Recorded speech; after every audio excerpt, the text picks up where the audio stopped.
Peace, family, peace. I should be live now. Okay, yeah, I see the chat room. People starting to come into the chat room. Let me know how the levels are. Let me know how the sound is, family, because I'm trying to get this show going on. Let me know how the sound is. Do you hear me clearly? Is everything coming in? Peace to everybody filling in the chat room right now. This is Brother Rich. Audio is good? Okay. Well, yeah, I got the show, amazing show today, family, with Brother Panic. Before I get into that show, let me just shout out a couple of the brothers advertising on my network. Shout out to Gano. You know, when I upload this on when I upload it, I'm gonna put the ads up because I ain't got the ads together right now. Yeah, I'm gonna put the ads up and I'm gonna put the info in the description bar, all my advertisers. Yeah, I'm using this new software. Y'all know I'm new with this live stream thing. But I got Brother Panic on the platform with me today, man. Welcome back, Brother Panic. Peace. What's going on, Brother Rich?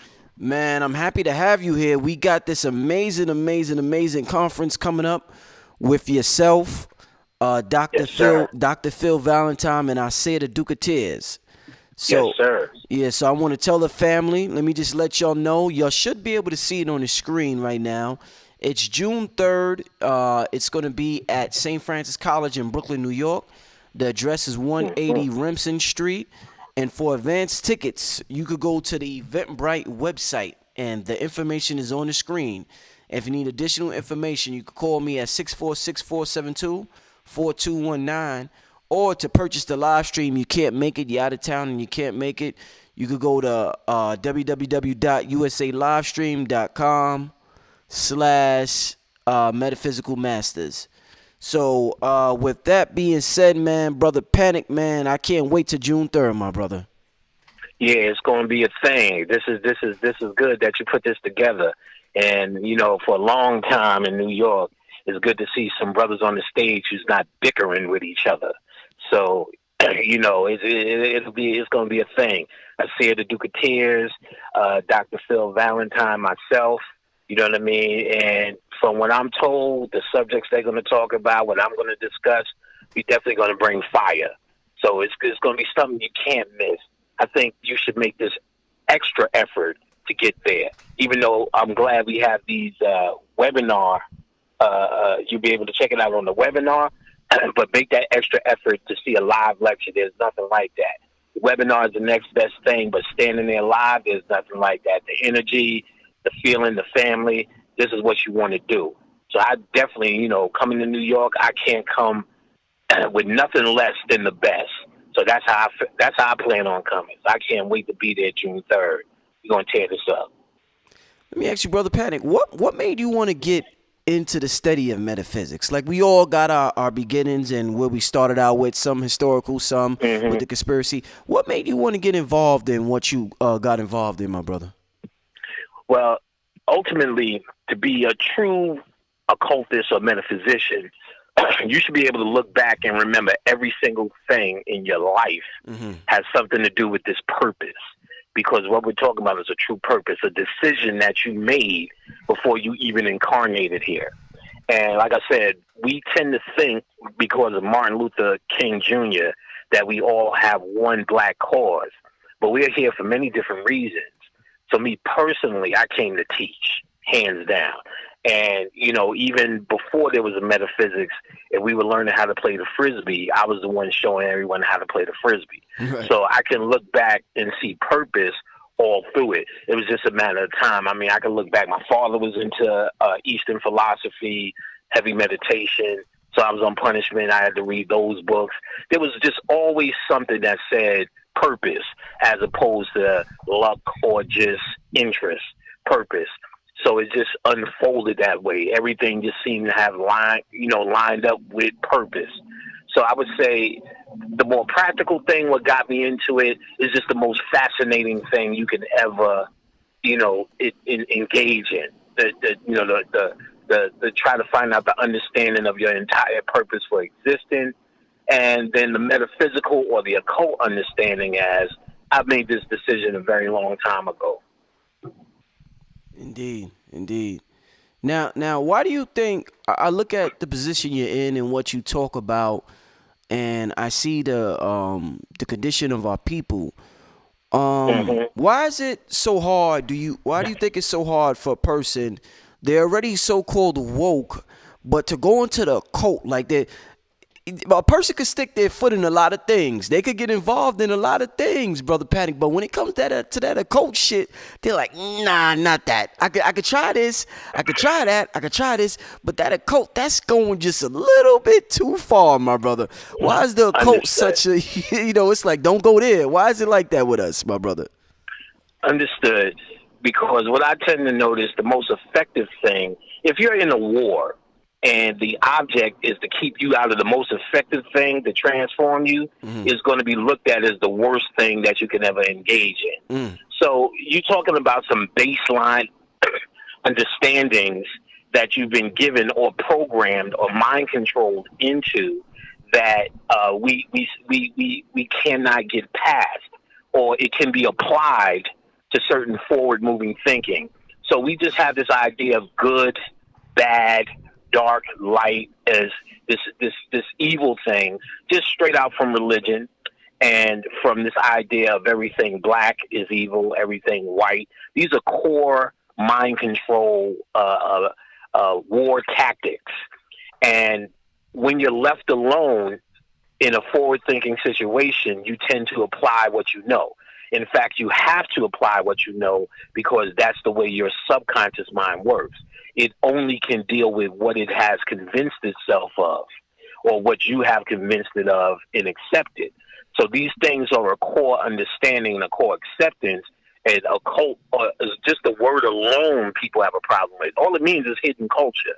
So it's really just talking about a underground or underworld, or what has been called the underworld way of thinking, to apply actually effective, but let's say the least you can say, effective light way to handle your life. Let's just say that. We Mm-hmm. won't even talk about forward. Just the way to handle your life. There's two ways of looking at things. There's a surface way, and then there's a underground way, or a subconscious way, or a subliminal way, or the underworld way. And that's really, or the hidden culture way, the occult way. So the occult is the true understanding or the true science of how we used to manage our reality here. And now, in the war scenario, that word and the understanding has been used, has been weaponized against you. So black people who I don't know what they're trying to figure out. They're really, if at the end of the day, all they're really trying to figure out or expand on is what Martin Luther King told them. Really, if you really get down to it, Mm-hmm. how to do this, how to do that as this unit. But the occult understood you had to understand the nature of yourself. You had to understand where it is you belong in a holistic portion of the universe and this planet for you to be able to even offer something to your people. We have nothing, know nothing, but yet keep talking about offering something to black people. It's ridiculous. It's an oxymoron. If you don't know who you are, what can you even offer to anybody? You can't even offer shit to your family if you don't know in the fuck what you are. You get what I'm saying? Right. So forget the black race and economics and whatever else that we keep begging white people to understand us for and each other to understand us. You need to understand who you are. And there's a hidden understanding to who you are. There's a true background understanding. We call it the occult understanding or the metaphysical, beyond the physical, thinking that goes beyond or reaches beyond the physical. The connotations now have been connected to evil Mm-hmm. or dark, Mm-hmm. and it's really pathetic and childish, and it's just an extension of your slave training that must be broken for you to even be able to make any progress. Because I can speak to my personal progress once I got in the code. All the things that people try to cheerlead and make a wish list for, I've accomplished those. With that, my family and help those around me reach those things. People who said they stopped listening to me and started doing some of the things I said has noticed a major difference in their life. and this is because this is the way. And that's why it's looked at and demonized the most, because it's one of the most effective, if not the most effective way to handle our business. Indeed. Brother Panic, why do you think you have a different approach from a lot of other not just speakers, but there's a lot of groups, let's say the Christian group, this group, the Jehovah group, the conscious group, all these different groups. You're not out there trying to convert nobody. You bring what you bring to the table, and if the people want to take it, they take it. But a lot of people, they really make it an effort to try to convert people. What is it about these people that they want to convert somebody so bad, and you don't really care about converting nobody? Right, because there's an egotistical Christ complex that most people adopt. You know what I mean? A preacher. This is just another extension of their training about how to do it. This messianic figure, in the misunderstanding of what that means. Martin Luther King was built up and made, and he was made for a reason. He was the idea to keep you focused on something that can never really save you, but you will keep trying to duplicate it in many ways of many different philosophies. Even Malcolm X, to put him in opposition. We're not even talking about the message. Just to put him in that position of opposition, is because not everyone is going to be a Martin Luther King or have that philosophy. But even if you have the same template with a different message, it still does the same damage of having people believe that someone can save you, when the reality is there's only one entity that can save you, and that's yourself. So me understanding that at the core, I don't sell any false tickets of hope, only a reality. And the reality is no one can save you but yourself. So the only thing I can do is hope to help with tools that you can save yourself with. So giving it to you straight is the order of the game. Surprisingly, a lot of black people want to hear that. In a social situation, they love to hear how wonderful and the economy and all the rest of those things that sound good. But when it's just me and them on email, I get thank yous and your welcomes, and they tell me about their personal progress, because socially, I may not fit in 100%, but something speaks to a lot of what's in people's hearts.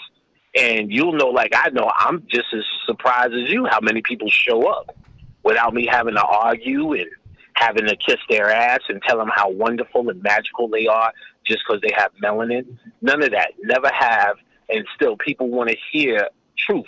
They love to hear socially how wonderful and they're a goddess because they have a vagina. But at the same time, they rather hear someone tell them something real, because they understand personally they're not making any progress having their ego appeased, or somebody sprinkling sugar all over them every day, telling them, their dreads are wonderful and, you're woke. All of that is nice and a good thing to say, but it's not true progress. True progress, if we're trying to figure out reality here, then you need to hear what's real. And we need to talk about our condition in a very real way. So I'm dedicated to that. Talking about our condition in a very real way. Mm-hmm. So, because that's the only way we're actually truly going to make something happen. If we keep telling ourselves how wonderful we are, you know what I mean, we're not going to deal with the true mind control that we're suffering from. We're all familiar when we go to sleep. When we go to sleep and we dream at night, and we understand that it's a dream, and once we dream and we wake up and we go on with our everyday life. What we're coming to realize now is that this thing we call reality is also a dream, where God's dreaming. So when we say, when you're dreaming, and there might be somebody in your dream, a man or a woman, or a family member that's just a family member in the dream or whatever. When you wake up, you're not thinking about the people in that dream. So when somebody leaves this realm, let's say a family member of yours, a family member of mine, do they think about us in this realm? Because this is just the dream realm. So why would they think of somebody that's just in the dream world, just like we don't think about somebody who was in our dream last night or the night before? You get what I'm Right. saying? Definitely. Well, we got to understand everything's happening from our perspective, and everything that we called in the so-called dream is symbolic. Mm. And the irony of it all is what we call real life is actually the true dream, and the symbols that are happening that we call our life as Brother Rich, Brother Panic, Sister such and such. That's the actual dream that when we truly wake up from it, it'll be just like it'll go away, as you were talking about, like how we have our dream every night when we go to bed, and it'll be a memory. It'll be the thought is actually what we is the equation that we're trying to figure out, as opposed to something that happened to us as a race of people, as slavery, and as all the rest of those things. Now, your subconscious mind is talking to you through symbols every night you go to sleep, and that's actually a little bit more real than what your ego talks to you all day about as you walk around the planet. So it's got to be switched around. So the dream, or what we call the dream, is actually the true story, or your spirit actually having a true conversation with you while your ego is actually sleeping. Mm-hmm. The ego is what's awake all day. The ego is actually in the dream. The ego is in the fantasy world. You know what I mean? The ego is the one walking around here with this idea of yourself, this big and bad idea of yourself that doesn't even exist. So panic doesn't exist. What's real and what you're seeing as family members and all the rest of those things are people who are sharing this dream with you. And they're sharing this dream for the purpose of, when it's all said and done, for a true understanding of an equation or a question you answered yourself. Every life is a question, Mm-hmm. is a long stretched out answer or a long stretched out understanding.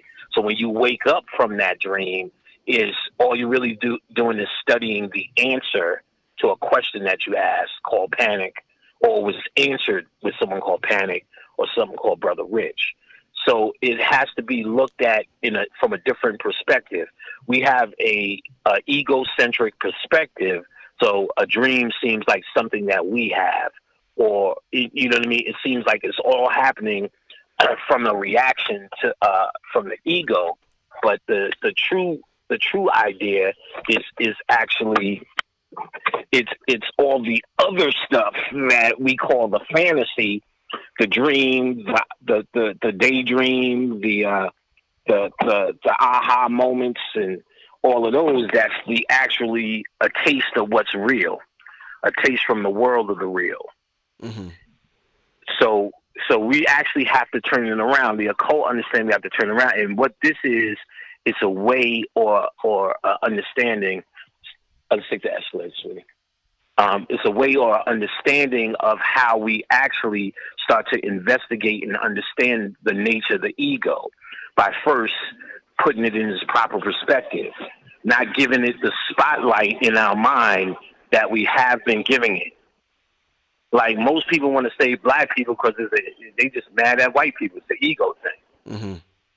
Because then when you sit down and get to it, they don't really even care about black people on a certain kind of level. And if you really, and you know, I don't really even have to say much for just by your laugh. Yeah. That's a clear understanding of that. I don't even have to go into detail. Uh-huh. It's just really what they're just mad at, that they heard about slavery. You know, like, it's like with this Kanye West nonsense. Like conscious people shouldn't even be entertaining that ignorance. Mm. You get what I'm saying? There was a time we would talk about the madness of him and wouldn't even have to deal with the detail. Everything's a choice. Smoking crack is a choice. but I don't see how today's black people could be so flip about saying, yeah, we all had a choice and I would have made this or that choice when it did nothing. You go to work every day now. You know what I'm saying? You pay your rent and your bills now without protest. You make a choice to do that now. You're a slave now. By the standard of the Moors, you're an absolute slave now. So you're a slave now. I don't get this. So these type of, see, when you run out of stuff, and there's nothing happening internally, you find yourself entertaining dumb motherfuckers who's trying to sell their albums. Mm. And that's the sad part, because metaphysics runs into an end. Because if I had to say there was a difference, which is not really, but let's say for the sake of this argument, metaphysics and the occult. Metaphysics is beyond the physical, and it talks in detail beyond the physical. But the occult is actually actively working within the on self. Let's just say that it's actually having self-realizations. It's actually dealing with methodology, and that could be almost never ending, virtually never ending. Metaphysics, you run out of stuff to talk about. After you finish talking about it and nothing's happening, you find yourself feeling the same way you do, with just a lot more information. And then you find yourself talking about everything else, but you find yourself talking about conspiracies and Kanye West's and all the rest of the stuff that is absolutely worthless because there's nothing to do. So I always urge and always stress methodology, straight methodology, straight something to do, so you can have self-realization. It's all about aha moments. It's all about breakthroughs. This arguing about Kanye West is just nothing more than bickering about an idiot, a complete idiot. He's under mind control. If you study MK Ultra, he's the classic alter. He's the classic. The Kardashians is a coven of witches. Like, this is common knowledge. Before he gets down to something that's supposed to be so deep, this is common knowledge. He coming out with blonde hair. Like, I mean, like, let's say he's supposed to be talking about freedom. He only made the opposite choice from Obama, who called him a jackass. That's the only reason he's standing there. This is all pathetic. This is all pathetic. And it's scary pathetic. And just to see conscious people even involving themselves in this it shows that we ran out of stuff to do. We ran out of stuff to do. Yeah. And this is why we have to turn this attention back on ourselves and understand guys like Kanye West is lost. Even if it's not in his consciousness, it's just that he's selling rap music. He's a businessman. And we need to understand just the nature of that. He's saying things to get your attention. And the mere fact that he can get conscious people's attention, this would never fly before. That's because we ran out of stuff to do. It went on blast once we got on Facebook, and this thing went to the internet level. This thing just ran itself out into nowhere. And we find ourselves talking about this stuff to try to entertain each other with it, and it's actually really pathetic. Really pathetic. And all of this is because of one small thing.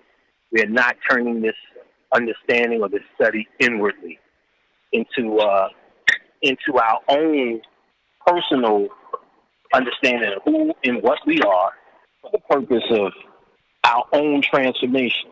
We're trying to do this as a unified or a group, as some sort of a group effort, and it's not working. It never has worked. What were we, 7? I'll be in a second. We're trying to do this as a group effort. Yeah, I'm trying to concentrate. Let me get in a place where I can concentrate. Okay. All right, so now we're trying to do this as some sort of group effort, and it's not working. So what we need to do is understand the nature and understand when we say the word occult, it just really means you were born here by yourself, and you came with a question. And you need to figure that one out by yourself. It's not going to happen as a group of black people. Mm-hmm. We have nothing to offer. We have nothing to offer. We don't know who we are. We're looking towards, it's the blind leading the blind. We're looking towards blind men to lead us. Mm-hmm. And we see this all the time. We see this all the time. You see YouTube people having nervous breakdowns. But just the year before, we were looking to them for all the answers. Mm-hmm. And now they're having nervous breakdowns. And this is because it's not designed to work this way. This is all this is something you are supposed to you are supposed to figure out yourself. And I know it seems like hard or vague, but it's not. No one's never once tried. We've always looked in answers from other folks. We always looked for answers as a group, or we're looking for this one answer that satisfies us all. This is not how it's done. Out of all the occult books I've ever read, I've never seen the words we, us, and once we do this. When I started looking at it, I started to see, damn, because all my life I've been trained, we as the people, us, our people, your people, we should be doing this, what we need, how we should do it. Once black men do this, or once black women do that, and black women are always this, and we need black women to do that. You've always heard and talked in terms of that. And then when I started reading more and more occult books, you don't see that. You almost feel guilty. I felt guilty. Like, Tag, this is selfish. And I've said it to you. Ironically, I've saved more black people not trying to save black people than trying. All that you say this, once you said this changed my life. I was able to do this. I've seen it this way. They're having self-realizations as opposed to these group realizations that never happen. That's never happened. You could find once you find 10 black people to say one thing, you can find 10 black people to say another thing. It just never works out. This is not the way to go from the occultist standpoint. This is about levels in your consciousness. And why you'll never hear me try to convince anybody or recruit anybody is because I'm under the true understanding that you can't recruit anybody because this is about levels. You can speak this in the Kabbalion, in fact, it says, where the footsteps fall of the masters, such and such will follow, or I'm paraphrasing the next statement in the Kabbalion, but it's pretty much saying to the ears, it pretty much falls on deaf ears. No matter how well you explain yourself and how elegant you say it, if the person is not ready, it falls on deaf ears. And then, of course, when the student is ready, the teacher appears. This is all ways of saying, in the occult understanding, this is all ways of saying you cannot take someone who's not ready, no matter how eloquent you speak to it, no matter how plainly you speak to it, and they will hear your message. It falls on deaf ears. They have to be ready to hear the message.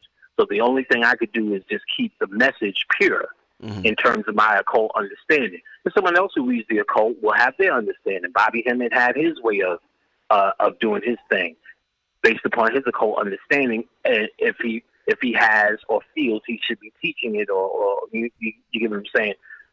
So there's no way you can rescue anyone with the occult. You can rescue them with a good speech that feels good.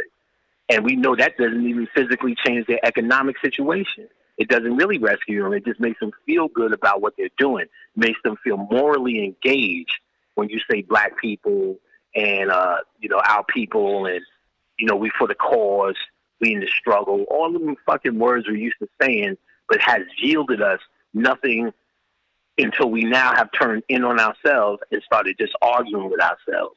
Because we are not going to deal with any active enemy or any active situation that is an enemy to us. We don't deal with none of it. So we just start dealing with each other. Start just fighting each other in the sandbox because we can't get out of that sandbox. And, I mean, that's clear reality. I don't even have to – that's not a stretch. That's obvious. So the occultist doesn't play in that sandbox. The occultist has gone beyond the mind control that was given to us, starting with Dr. Martin Luther King. I mean, it was simple. We was starting our own towns. To make it quite simple, white supremacy, you had the white elite that owned slaves, and then they had overseers, a bunch of poor white trash that be willing to crack the whip. For the poor white trash to do their job, they had to psychologically feel that they were more advanced than the Negro. No matter what shit they were eating, They just didn't need as much shit as the Negro. So as we're in so-called freedom, what you have was blacks starting to surpass poor whites. This upset the balance. So they started saying, we can't, let's forget this separation. We need to segregate these places. And what that did was absorb what was starting to be momentum for black people as each one of us had to be a butcher, baker, or a candlestick maker, and then came together as a community. We couldn't just come together as a community and nobody had no fucking skill. We would all cultivate a skill, then came together as a town, and then we could say, oh, this community this and community that after we did a certain amount of work. But as we were starting to surpass poor whites, this upset the balance of the system.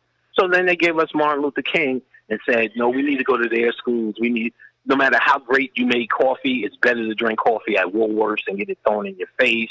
And then then what they need is an opposition. Then they put Malcolm X in the Nation of Islam in opposition of the civil rights movement. It's the same Democrat, Republican. It's the same. The ironic thing is black people debating is a total adaptation, or I should say, we adopted straight white supremacist thought. They need opposition. For every Democrat, there has to be a Republican for it to work. So for us to just keep putting ourselves in these places of argument and opposition, that's white supremacist tactics right there, then and there. We can't even see we started to see the common thread when we came together in what we call the early conscious movement. Every single person that is now arguing had a seat in consciousness. In fact, they were elevating past whatever pathway or religion they were in, and they were starting to see that common thread in consciousness. Now it's been divided again because that's what government did. So when somebody says you're a government agent or the government is in it, yeah, because they're applying their tactics to what was consciousness. When a Moor in a Nubian used to be able to sit down together and find something that was in common, now they gotta argue. So you have to ask yourself, who's the first ones to start promoting these arguments? Who are they? And look at the lineage of what they were doing. And then this is something you may say, well, who are agents? What are agents? What would be the role of an agent?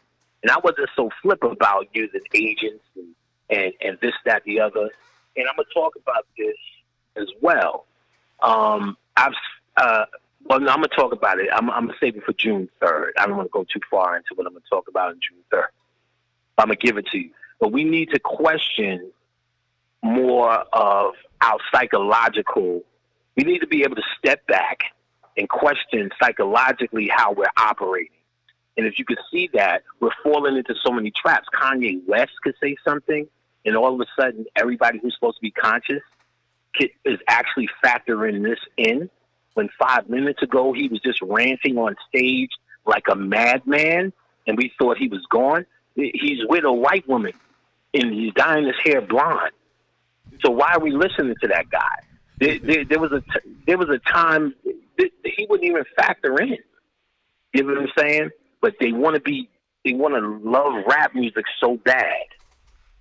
They want to try to make something intelligent so bad because they have nothing to do. Like I said, the occult will always give you something to do because there's always something about yourself you can realize. When you're just sitting around talking about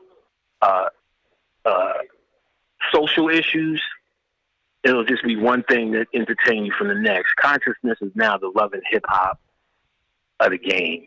It's terrible. So we have to get back to a core understanding. We have to get back to being able to step outside of the box and investigate, as opposed to we're trying to investigate with an emotional attachment to what's happening. You get what I'm saying? Right. With emotional attachment to what's happening. We have to now be able to step out and investigate. That's what a scientist does. He observes. So we have to be able to observe Kanye West and see what's really going on. He doesn't know nothing about Trump or Trump's policy. None of these niggas know about slavery. You're a slave right now. You say that all the time. You're still a slave. They call your job the plantation. That's a choice, but I don't see nobody quitting their job in droves. And that's just your job. We don't see them burning down nothing, tearing up nothing, doing nothing. They're going along with this shit, debating and making fucking YouTubes. So you're a slave right now. So I don't get this, and I don't get conscious people even factoring this in. This is not even intelligence to me. Forget spirituality. This is not even intelligence. So we're in a sad place. We're in a sad place. That's because we're running out of stuff to talk about.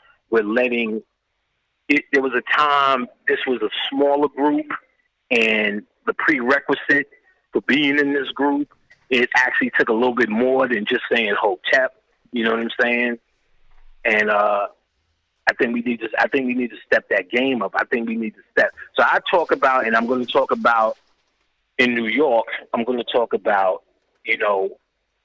how we look on the outside, what's really happening on the bigger picture. There's a bigger picture besides the white man, in terms of what is true slavery. Your humanity itself is true slavery. Your humanity itself is true slavery. Your choice here, your choice is actually to become conscious and transcend your human thought and your human condition, or you buy into your human condition. So from my perspective, the true slave is trying to come up with an economic plan for black people, is trying to come up with better jobs and businesses for black people, is trying to come up with a better life for your children, is trying to respect and protect grandmothers and babies, because all you're really trying to do is buy into the human condition. And there's scholarship after scholarship, primarily Gnosticism, even the Kemetic thing that people pretend to follow. Everything they left in terms of a hieroglyph was how to die and never come back. So I didn't see anything about an economic plan, a diet, the no GMO doctrine, how to raise your kids. All of the stuff that we're talking about is later day stuff that white people have given you the problem that you're trying to fix. It's the best case scenario, all you ever became was a white man. At the end of the day, you're using this is his system. I don't hear nobody trying to overthrow his system. I don't hear nobody saying an economic plan. Our definition of economy needs to be questioned now, because that's even been given to you. You know what I'm saying? Niggas is trying to buy stocks. They're like nigga, that's their shit. You know what I'm saying? So we need to reevaluate. I could go on for days and rant for days, but I think we need to step back and reevaluate. We buy into too many things that are actually given to us, and then we think we're answering intelligently, but at the core of it, the problem itself was given to you by your enemy. See, white people don't factor in us when they make their moves. They only factor us in terms of how we would act and react to their shit and how much it would be a bother to them. Everything we do, we say a white man. That alone is how you're defeated. You walk through the door, even with your intelligence, talking about how we're going to win, still factor in your white oppressor as this dominant figure that you must somehow overcome or figure out or get beyond. He doesn't do that with you. We need to figure out how to get beyond black men for a better economy. They don't say that. We just need to figure out how to get them out the way without them fucking complaining, pretending that they're doing something, but just complaining about what we do, because they're doing whatever they do. We have to step out of them, and arguing with each other ain't going to get it. We're going to have to figure out a common understanding and understand that there are many ways to get there. There's no one way to get there, and this was starting to happen in consciousness. And then that was there. You will find people came from all walks of black thought and sat under certain teachers, Brother Bobby, Brother Phil, Health, Dr. Africa C. Freemanell, Dr. Joe Polkrams, and the list goes on. And well, let me You named some names there, Dr. Jewel Pookrum, C. Freeman L, Bobby Hemmett, of course, and you're dealing with this occult perspective. And I was just reading, I forgot what book was that. What's the name of that book? Something called something about the light body. And when you're into this metaphysical information, you constantly hear about the light and how we're light body beings, and we have to activate our light. When somebody hears your information and you continue to talk about the darkness, it may get confusing to somebody coming into this information because they're trying to figure out, well, wait, just like the Star Wars, where do I go, to the dark side or to the light side? It's like it always seems like you got to pick one. So could you talk to me about going to the light versus going to this darkness that you talk about a lot? That's perfectly said, because that's exactly what I was talking about earlier. We have this Republican versus Democrat, light versus dark. Mind you, in the Egyptian thing that they talk about, there's the law of polarity. I think it's the fifth law of polarity, fifth, I think. And like and unlike are the same, and that's at the core. So what they're talking about is what we perceive as opposites is actually the same thing. So dark and light is actually just one thing. Out of darkness comes light. Darkness and light is a process. Darkness, we have now been regulated because white men have taught you this through religion, that darkness equals evil and light equals good. It's ridiculous. Where that comes from originally is polarity of negative and positive.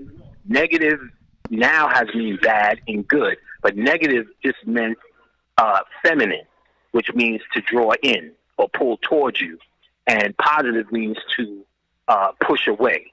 And we're talking magnetism. That's what that's all we're really talking. That's what they're arguing about, magnetism. There's only two things you could possibly do on this planet: attract that which you want and repel that which you don't. So the process of darkness in the occult, not in Christianity or religion, which people are applying this to. I'm speaking of the occult. Darkness means that which is unknown. That which is unknown. For all these people who are trying to figure some shit out, the darkness is your house, because that's where you play in with that which is unknown. The light represents that which is known. I found the light. That just means you're in an understanding. Out of darkness comes light. Out of darkness comes light. To be a light being, you must go into that which is unknown to make it known. That's exactly what you're doing. Every time you open a book and didn't know what the shit meant, and now you know, you did the process of darkness and the light. That's all it means in the occult. Nothing more, nothing less, nothing deeper. It's the process. Religion made that bullshit deeper. And again, so all that whole rant I was talking about in the beginning is more of exactly what I'm talking about. White people have defined or have a definition over your mind socially, and while we're arguing the dynamics of it, we're not able to step out and look at what's actually happening. So I'm able to step out and look what's happening. What I see is black people who have been so religified by white men, they don't even understand their natural process. Osiris is the lord of the underworld, the dark master, the dark side shit. You know what I'm saying? Yeah. So everybody wants to be Osiris and all of this. He's the dark side because his sun represents the light side. Out of darkness comes light. Out of father comes the sun. Out of night comes the sun. We see it all the time. Yeah. They're trying to tell you a process. You give them saying you can't have the sunlight without darkness. So they are one and the same. The polarity is the way to master, or the Hermetic master, to master the law of polarity, he becomes the middle point. He understands like and unlike are the same. Therefore, I understand both sides of the argument. You get what I'm saying? Yeah. I understand both sides of the argument. So that takes the uncanny ability to step out and not be personally involved. Now, I have compassion and I do have a personal opinion about shit that goes on, but I'm not letting it consume me to where I can't do my work. You get what I'm saying? So, if we're going to say he was made in a cave and he has no melanin and he ain't got this, he can't stand in the sun, and da da da da, then you would have to understand why he does what he does. You're not condoning why he does what he does. You're not co-signing or helping what he does, but you at least can understand it. And then you got to understand what we do and why we do it. And then if you understand what we should be doing by understanding polarity, you will understand we're not even in opposite polarity. What we're trying to do is a bad rendition of mimicking him. Everything we're trying to do is what is his idea of success, of his idea of a successful economy, or our idea of successful housing. The big house on the hill, that's his idea of housing. And so we think we're successful if we do that, and we have these businesses. He has a movie theater, movie company, so we need to make our own successful movie companies. No, we need to tear all of this shit down, because they've been classically from day one using movies to mind control since it's gotten here. So we need to make movies with mind control in it now? We're just doing what he's doing. Or do we need to stop all of this altogether and reform the world into our reality? All we're trying to do is co-sign and expand on his reality. And this is because this is a core understanding in everything. One of the basic laws of polarity are the negative, positives, darkness, light. We have changed it to good and evil. So darkness represents that which is unknown, which can, with ignorance attached to it, which is what we have, becomes fear.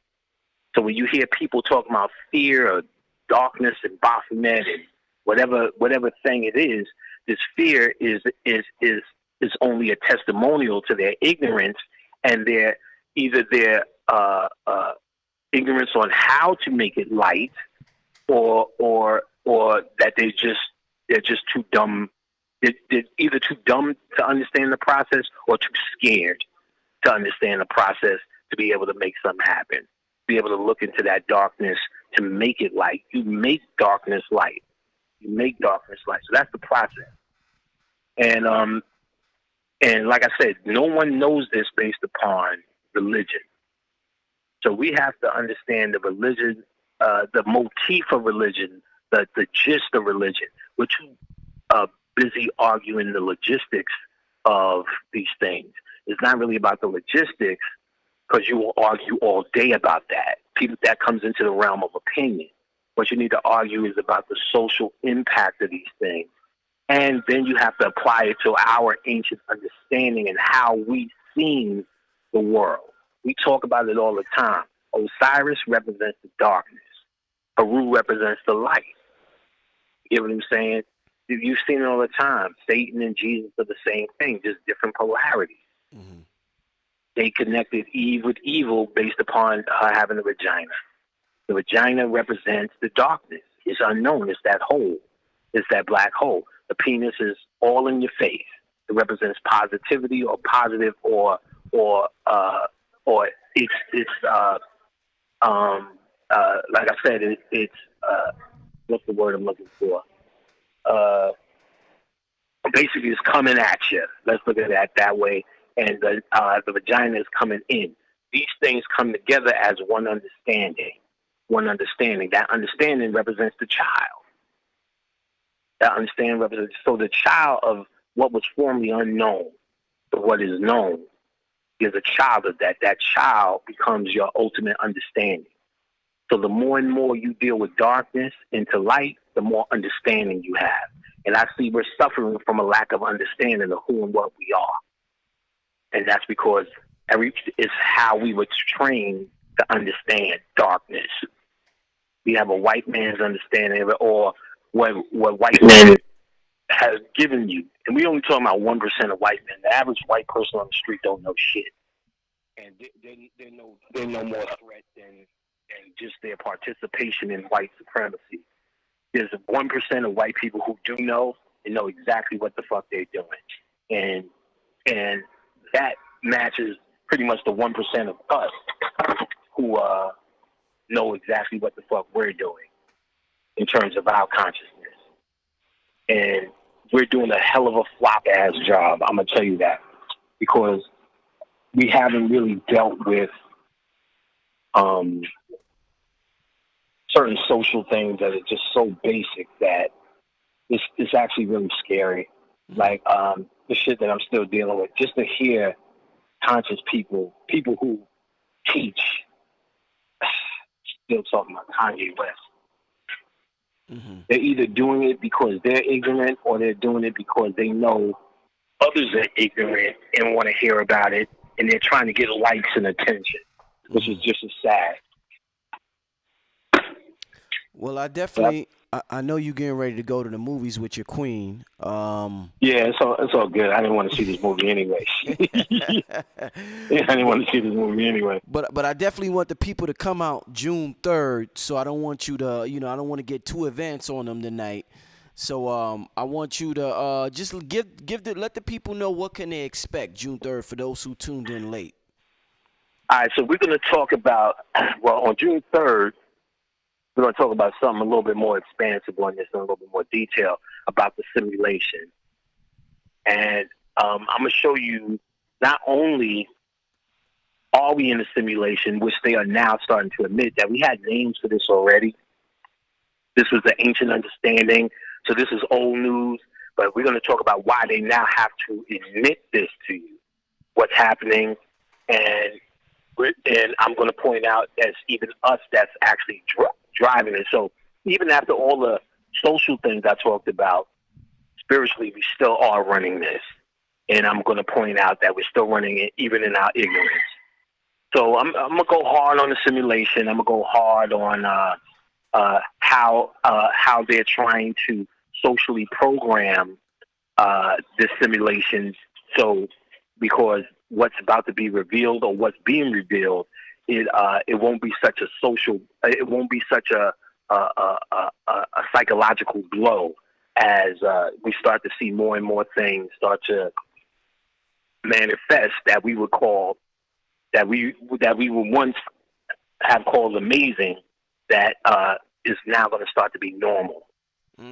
So the matrix is starting to unwind, and I'm going to explain to you that it's actually us unwinding it, not Collider, not none of that. In fact, they're showing you that to make you believe that it's them that's doing it. Right. We give them all the power. We give them all the power. I'm going to talk about my boy B.O.B., how I'm standing there with him while everybody's saying he's a clone. Oh yeah, I see. We have all these. I see on his Instagram. Yeah. Yeah, I'm standing there with him while he personally deleted, because he's like, man, I'm tired of these guys. He's like, well, I won't put words in his mouth, but I'm there with him. We chilling. We in Sedona, and I'm seeing this. I always was suspect about everyone's a clone, and all I can see psychologically, you got to give the explanation. Always goes to the white man. We have to figure out ways to empower him, even though he's doing nothing. And because of prior programming, all he has to do is sit back and let us keep giving him the fucking glory. And we do that. And I've seen this firsthand now. Before I was always suspect of it, but now I've seen it firsthand. Well, I'm like, everybody's going crazy. He's a clone. I'm like, man, me and this nigga is one of the illest niggas I met in consciousness so far. Mm-hmm. So, we're going to talk about that. The only reason he's not showing up in New York is he's going to be in Japan. Okay. But boy, did he want to come. So if anything changes, you know what I'm saying? Yeah. We're going to see if we can get him to come. Definitely, indeed. But we're going to talk about a lot of stuff. You know what I'm saying? We're going to talk about a lot of stuff. Okay, man. So once again, everybody, June 3rd, it is going down. Gathering of the Metaphysical Masters, Dr. Phil Valentine, Brother Panic. I say the Duke of Tears. I want to thank you for coming on the show, Brother Panic, and enjoy the movies. What movies y'all going to see tonight? We're going to see Traffic. Like I said, I don't even know what that is. So I'm good. But, I'm going to go in and check it out. Traffic, with Omar Epps. We've seen all the Avengers and all the rest of that crap. So Okay. I will enjoy the movies, my brother, and I will talk to you soon. yes, sir, brother Rich. We'll talk soon. All right, peace. Peace. All right, family. That was Brother Panic on the live stream. My family out there in the internet world, out there in YouTube.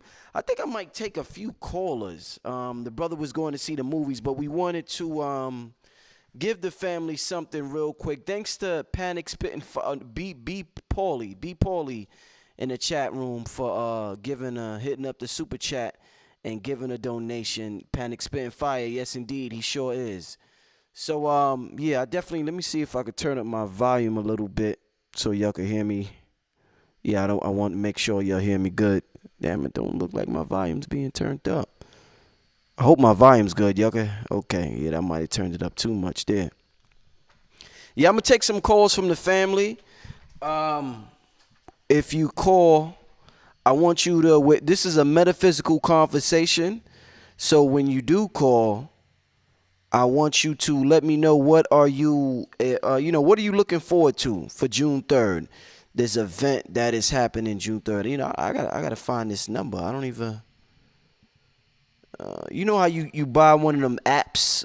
I got one of them apps where you get the second phone number, and right now I'm trying to let me give y'all. Hey y'all, hold on real quick, y'all. Yeah, let me put that up there. Yeah, so I'm looking for this app. I think I'm gonna take a few calls for the family calling in. I want you to let me know, what are you expecting June 3rd? Well, this is a metaphysical conversation. Let me know, how has getting involved in metaphysics in the occult, how has it benefited your life? So with that being said, let me turn this down. With that being said, the calling number is. What is the calling number, family? Let me see. I'm going to tell you right now. The calling number is 718-865-8514. So those who want to call in, I'm going to put that in the chat room. 718-865-8514. For those who want to call in. And you can call in. We're going to chop it up and we're going to talk real quick, family. But yeah, it's going to go down June 3rd, man. New York has not seen nothing like this, man. I mean, Dr. Phil Valentine, Brother Panic. I see it at Duke of Tears. Ain't nothing ever been in New York like this, So especially in the black community. You know what inspired me to do it? I know in the white community, they have like all these New Life expos. And they have these big expos where they go to like New York, a hotel. And the whole day they have an event. They charge like $300 or something like that, man. And everybody from all over the country comes out, and they just, they get it popping. So I'm saying to myself, I'm like, damn, man, we need something like this for the metaphysical community. Hold on, let me make sure I got this. Yeah, I'm like, we need something like this for the metaphysical community, the black metaphysical community. So, that's what really gave me the idea to put it together. And also, just me personally knowing how much it has helped my life, learning to know thyself. If there's two words that I could say sums up what life is all about, it's know thyself. And when I say that, I mean that from a personal perspective, not just history. Because when you say know thyself, people might think you talking about history or something like that. And that's cool. But what I'm talking about is you the individual. Because, we're all different. We all have different fingerprints for a reason. So we're all on a different mission. We're all on a different journey. Our souls all on a different journey. So it's like nobody could tell you exactly what you're here for but you. Not myself, not Brother Panic, not Bobby Hemmett, not Phil Valentine, not anybody. So, it sounds cheesy, but like, that's like the ultimate. That's like the ultimate thing right there. But let me just I'm trying to see if anybody in the family calling. I hope I got this thing set up right. I want to take a few calls. If not, then I'll just end the live stream and let this upload for the people to view. But yeah, call in 718-865-8514 if you got something on your mind from a metaphysical perspective. We got the event happening June 3rd. Let me take the first caller, family. Okay, the first caller hung up, family, so we ain't got the first caller. Let me take another caller, family. All right, family, welcome to the show. This is Brother Rich, you on the Underground Railroad. What you got to say to the family? Yo, what's up? This is Power Justice from Maryland on the outside of D.C. I've been listening to you for a long time, Brother Rich. And I think that it's really cool, the fact that we have like a whole nother lecture coming together. And just like Brother Panic was saying, it's not about brothers bickering. Because if you go back in the past, we had that issue with, Khalid and, it was Khalid and That Bobby Hemming. Bobby Hemming, right, yeah. Right, Bobby Hemming, yeah. So the whole thing is like right now, it's so dope that we have everybody on the same path. And man, you never surprise me, Brother Rich, because I don't know if it's your psychic ability or what the situation is, but you always seem to ask the right question. It's just like, it's really wild. And you know what, I actually talked to, the last time you put up, I don't want to get her name wrong, but EO, Tommy. Oh, the sister. Teo? Yeah. Yeah, off of your suggestion. As he dropped me some knowledge to help me on my path. So now I'm moving forward on my path, and I got to go ahead and show her love and go ahead and give her her due. But that's all because of you, man, and I'm glad that everything is moving forward. I dropped a few donations off, but the main thing I can say is that I really hope that the family actually takes the trip to Brooklyn, especially if you're like in the DMV area or already on the East Coast. It's imperative that we do this because I think the first thing is that being online, you don't know that there's alikes around. Like you can see the comments and whatnot, but it's way more powerful because I went to the last Million Man March, and the amount of energy that was circulated around that was crazy. So, but to this, with people that are supposed to be on a higher level of thought, should be even more amazing. So with that being said, that's really what I'm looking forward to, and come hell or high water, I'm definitely going to be there. Dope, without man. a doubt. Dope, man. Well, I appreciate your support and the call, my brother, and hopefully I will see you June 3rd. Thanks for the call, brother. Always, without a doubt. All right, peace.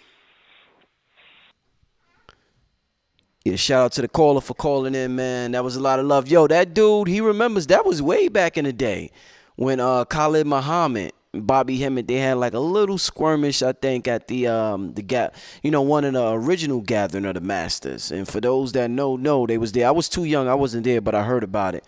But we gonna go on to the next call. Peace, family. Thanks for tuning in to Underground Railroad Productions. What you got to say to the family? Good day. You got to turn your TV down, sis, because it's like an echo. Yeah. Much love to you, Brother Rich. All right. Really happy that the conference is coming up. I wasn't able to make it to New York, so I bought a live stream ticket. Okay. And I'm really looking forward to that. I've been following Phil Valentine for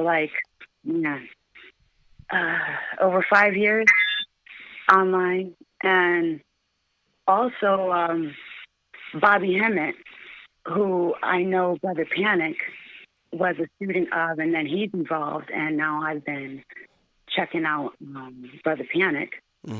So, this is, I don't know the other guy, and I'm looking forward to, seeing what he has to say in regards to metaphysics. But yeah, I'm excited, because I was watching Blair and Francis Scott Wesley You know, Francis Cress Wilson. Yeah. yeah, and so it's just nice to see this coming again because we really need it right now. Indeed. Now the other question you asked was, how does metaphysics help me personally, and why am I excited about it? The reason why I started watching all these different people was because I wasn't aware of the different depths that they go into to pull the wool over your eyes. It's wild. You're in a room full of 300 people, and you look around and you don't know anybody in there that knows what you know once you start studying this stuff. I got into it trying to just keep my sanity. And I was deciphering my own world, trying to figure out what happened to me personally.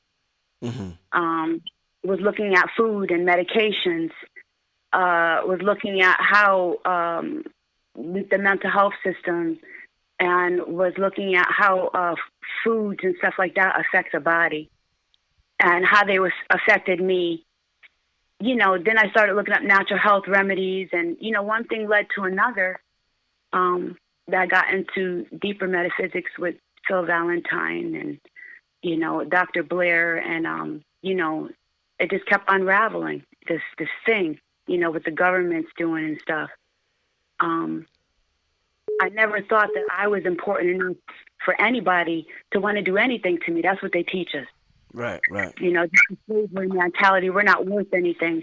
But on the backside, they're still in our organs, they're still in our ideas, and the whole system is built upon the ancient systems and knowledges that came from the melanated people. And so I found value, and that gave me a hunger to look deeper also. And so these scholars, these metaphysical teachers, they brought a lot of security and comfort to me because I didn't find it in the Bible. I grew up with Christianity. I even became a Sunday school teacher, and I thought, well, gee, the naughty girl gets the Sunday school teacher badge, and you're in the church and you're in college and you're raising your children, and now everything's cool. But something was always wrong, and I always had questions. And like Brother Panic was saying, they always want you to be exactly like the next guy. That always bothered me, this carbon copy thing, and I always had to know, why does everybody have to be exactly the same? And so the psychology was actually to save my own sanity, studying psychology, and studying behavioral modification, looking at laws and rules and the way things fit together, trying to figure out, well, why are these people messing with me? And the more I moved forward to correct my life, to get on top, as we would say, to do the grind and to try to find myself someplace in this nowhere space for us, right? It was just none of it was making sense to me until you put the science and the metaphysics to it, and you find out about COINTEL, and you find out about the PSYOPs, and you find out about, I thank Red Pill and Blue Pill for Fear of a Black More Messiah, and the Law 44,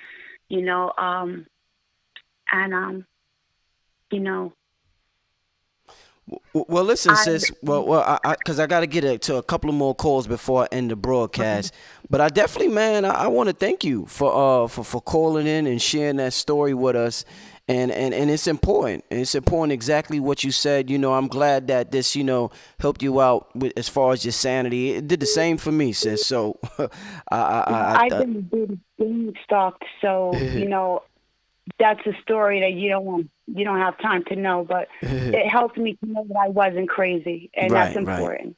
Indeed. So, yeah. Thanks for the call, sis. Right. I appreciate it. You're welcome. All right, Much peace. love to you. Peace. Mm-hmm. All right, family. That was a dope story from the sister right there. I'm gonna take a few more calls. I want y'all to call in. We talking about the Metaphysical Conference happening June 3rd. I want to make sure y'all come out. Make sure y'all come out June 3rd, family. Make sure y'all come out June 3rd.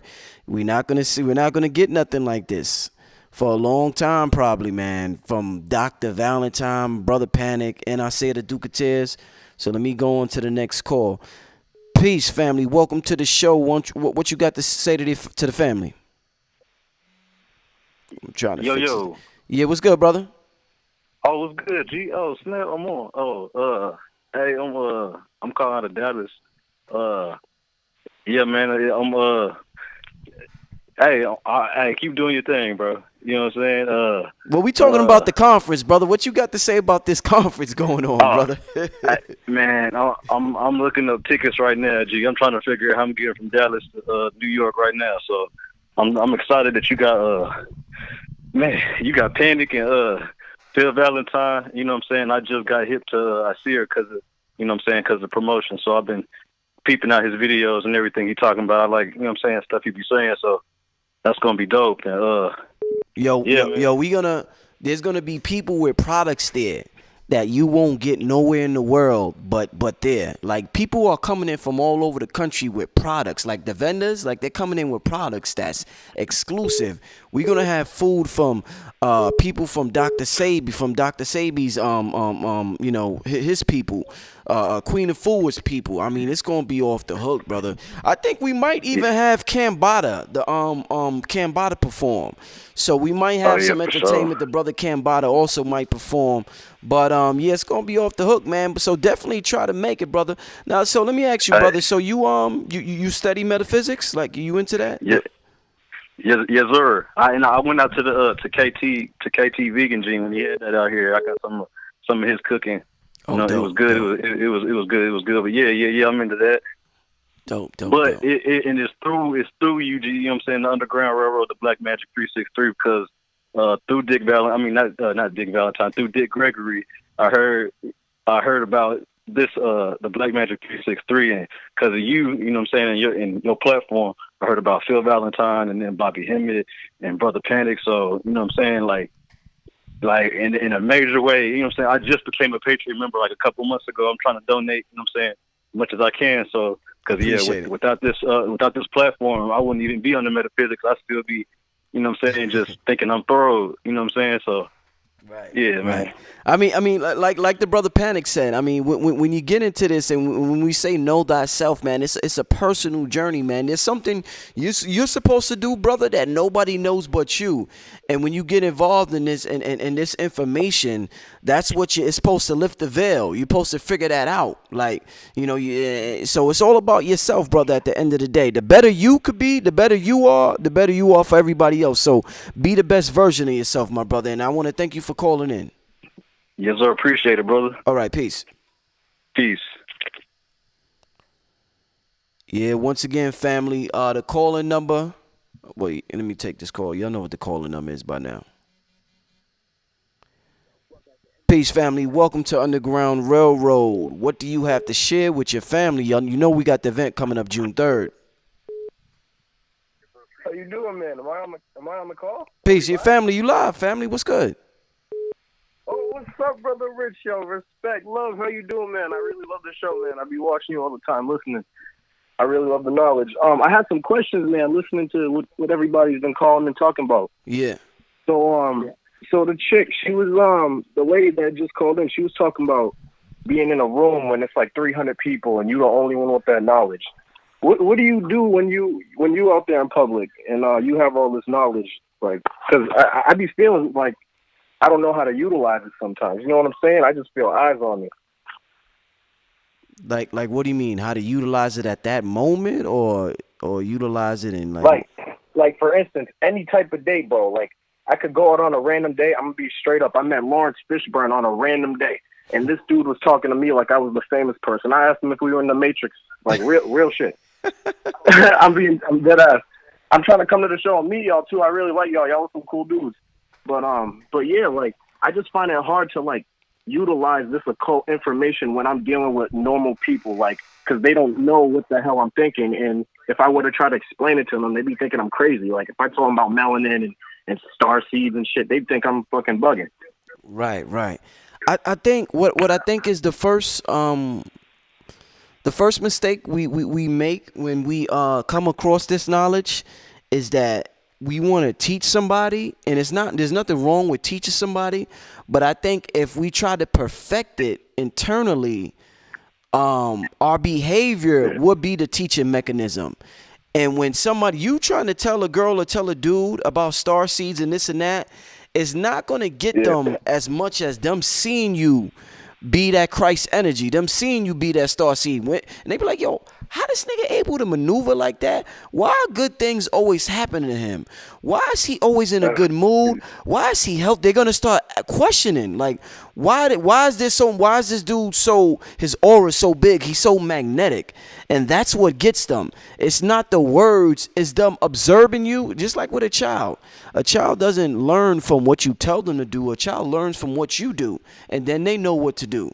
And we always got that wrong. Like, it was the same when we was young. The parents used to say, do as I say, not as I do. Yeah. And we've been taught that, and that's wrong. Like, we have to do it. And then once they see you do it, then you're going to get them. You ain't got to worry about being weird, because you're going to be the man then. You know what I'm saying? So just perfect it. Yeah, just perfect it. Perfect it internally, my brother. I respect that. I love that, brother. Thank you. No problem, brother. Thanks for calling. Yo, you coming out June 3rd? Most definitely, bro. I'm out in Massachusetts, but I'm gonna try my best to come out there. I just got out of school, so I'm ready. Been plotting on this. Okay, brother. I'm gonna see you then. All right. Make sure you introduce yourself to me. I will. All right, brother. Chris, by the way. Okay, Chris. All right. Peace, brother. All right. Take care, bro. Peace. Peace, family. Welcome to Underground Railroad. You know we got the event coming up June 3rd. Please let me know you coming. Yes, sir. Yes, sir. I'm gonna definitely be in the building. You know, coming from Washington D.C. Okay.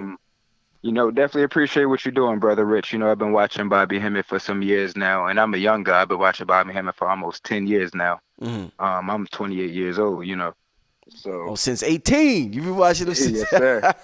Yes, sir. Definitely appreciate what you're doing, man. You definitely got one of my favorite channels on here. So, you know, Red Pill, Blue Pill, I think that they are, you know, kind of carrying that Bobby energy where they're able to just kind of analyze real world events and put it in. You know, Bobby was good at that, wasn't he? Bobby was good at that. He was the best. He was the best, man. I miss it. And when these movies be coming out and stuff like that, man, I'd be like, man, I wish Bobby was here to just break this down the way that, you know, because you put trust in him. You know that you knew that he was the man. You know, so yeah, I definitely appreciate you for, you know, continuing that Bobby legacy and all of that. And like I said, I'm gonna be in the building. My bad. Coming from Washington D.C. Okay. I'm gonna get my man to come up from North Carolina as well. He's been watching Phil Valentine, and he's a big Panic follower, and he's all into the occultism. I'm more so into the alchemy. I like the alchemy and how Bob used to break down the alchemy and all of that, and the Carl Jung books and all of that. So, you know, I definitely been rocking with y'all for a minute, man. I appreciate the knowledge and what you're doing. Dope, man. All right, what's your name, brother? My name is Josh. I go by Yeshua El Ampu on when I'm online or whatever. I'm also in the funeral business, so that's why I shout out to Ampu Energy from the Comedic Vibe and all of that. Dope, brother, dope. Yes, okay, so I'm gonna see you June 3rd, brother. Make sure you introduce yourself to me. I will. I appreciate it, brother. Look forward to it. All right, brother. Peace. All right. Peace, family. Welcome to Underground Railroad. You know we got the event happening June 3rd. Please tell me you are coming through. Hello? Family, you're here. You're live. What's happening? What's up, Brother Rich? Everything good? Yes, sir. That's good. That's good. Just looking forward to this event coming up. You know what I'm saying? I was at the last one on, I think you did in October at the Slave Theater. Right. Yeah, we was there. We was in the building, me and my daughter and stuff. You know what I'm saying? We really enjoyed that. You know what I'm saying? My name is Travis. You know what I'm saying? I met you. I came up to you and spoke to you a couple of times, but this one is definitely going to be off the hook. You know what I'm saying? I'm really looking forward to this. We're going to be there. I suggest that everybody who's listening come and support. We need more events like this, and we need more new creative ideas and just instead of following what else they're doing, let's try our own thing. Let's come up with something different than what they're doing. Right. You know what I mean? And that's what I'm looking forward to. Maybe with this coming together, we can come up with some ideas on other events that we can put together to bring in more people, because this information definitely needs to get out there. You know what I mean? I'm definitely looking forward to the event on June 3rd. Like I said, I wish everybody comes out and supports and see what's going on. You coming with your family again? Yeah. Me, my daughter. I'm going to bring my brother this time. You know what I'm saying? Maybe a couple of other people, but we definitely going to be in the building. I was at the Dr. Valentine one we did at St. the Francis. college, too, right. Which was really nice. You know what I'm saying? Right, It was right. definitely on point. You know what I'm saying? But I'm definitely looking to the vendors because, definitely need some new material, Yeah. to help support people and keep the creativity going, because that's, the current that we're using, you know what I'm saying? Yeah. Current keeps the current going and keeps things moving and motivating and circulating, you know what I mean? I'm definitely looking forward. And, the music that you guys did, man, I love it, man. Oh, thanks, brother. Definitely on point, man. You and Kambada got some nice stuff out there, man. I really like it. You know what I'm saying? I appreciate bumped that in the car and people be looking at me like, "What the hell is that?" But that's what we need more of. It's not that scoop-diddy poop stuff, Scoop-diddy poop, make your mind, expand and go to the next level. And I appreciate that because I do music too. And, you try to come up with ideas, but when you're hearing the same cookie-cutter thing, it doesn't really help. But hearing stuff like that opens up your mind and expands it to go to different levels. But I'm not going to hold up your time. I wish you guys all the best, and I'll see you on the 3rd. All right, my brother. I'll see you then. All right, peace. All right, family. Once again, call in. We talking about this event, major event, June 3rd, Dr. Valentine, Isaiah the Duke of Tears, Brother Panic. These are masters at what they do, each do individually, and they will all be in the building at the same time. This is the spiritual event of a lifetime. I see other groups, organization, races, they have their spiritual conferences and it be huge. They be having like 1,000 people in the building and they be charging $300 for the day and this, and then they have the food and everything. Yo, we gonna do it big. We gonna do it big. Tickets are only $50 in advance. We're going to have some of the best vendors in the world. We cut it down to just 20 vendors because we want quality vendors. So we're going to have some of the best vendors in the world there with products. All right, let me answer this call, family. Welcome to the show, Underground Railroad. We know we got the event coming June 3rd. Please tell me you coming through, family. No, I won't be there, but I did want to talk about the effect that I know it's going to have. Okay, go ahead, sis.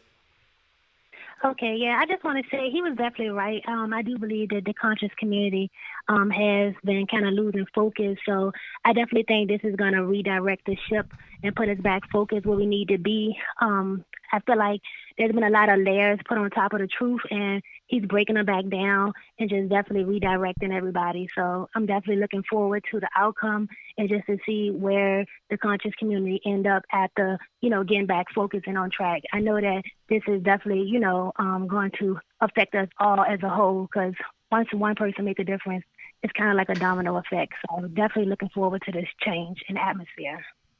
Indeed. So what has learning about metaphysics done for you personally? Just like I said, it just deals with the truth of things, and it takes away all the layers. So when I'm able to deal with the truth, I'm actually able to see a difference, working in the spiritual realm or in the mental realm, however, you want to look at it. Seeing me work on that side and then actually seeing effect over here to see results. It's life-changing. It also helped me embrace myself and embrace my reality and who I am and what I see and where I'm at in life, and try not to compare that to others, just deal with what works for me, deal with things, as they are and not from other people's perspective. Indeed. Well, I appreciate you calling in, sis, and sharing that with us. No problem. Keep doing what you're doing. Thank you. Peace. Good night. Peace, family. Welcome to Underground Railroad. You got to turn that TV down. There's an echo, family. But yeah, you got to turn that down. I can hear the echo. Can you hear me? Yeah, much better. You coming? I know you coming through, family. June 3rd, man. Up in New York? Yeah. Man, I see about getting up there, man. Last lecture I've been to was Dr. Eileen Bay out there in Atlanta, the one that Brother Panic put together. Okay. Yeah. But I was calling in. Is it okay if I leave a comment? Yeah, go ahead, brother. Go ahead. Okay, my name is Low Key from Screwston, and I just something came to my mind a while ago about this, black and white, this classification thing, and not on the legal side, but just on the fact that, just like Brother Panic was saying earlier about principle polarity, that these opposite polarities are the same essence. So when I see, these group of people that call themselves white, and then they classify another group of people as black, and us knowing that those opposite polarities are the same essence, they just vary in degrees. And then I look at, I'll go in the break room and I see these news shows and all these different shows, and they always have somebody who's black and who's white sitting across the table. Even with Charlemagne and the dude, I forgot the dude's name. Envy. Oh no. You talking about Schwartz? Yeah, Schultz. Yeah, Schultz. Yeah. Yeah. And so just as from an occult perspective, I know sometimes people can get so caught up in putting so much focus into these people, and as if we're on an equal playing field or as if we're in competition, when I think about yin and yang and white and black, I just think about the opposite to me would be the feminine principle, which would be, my lady.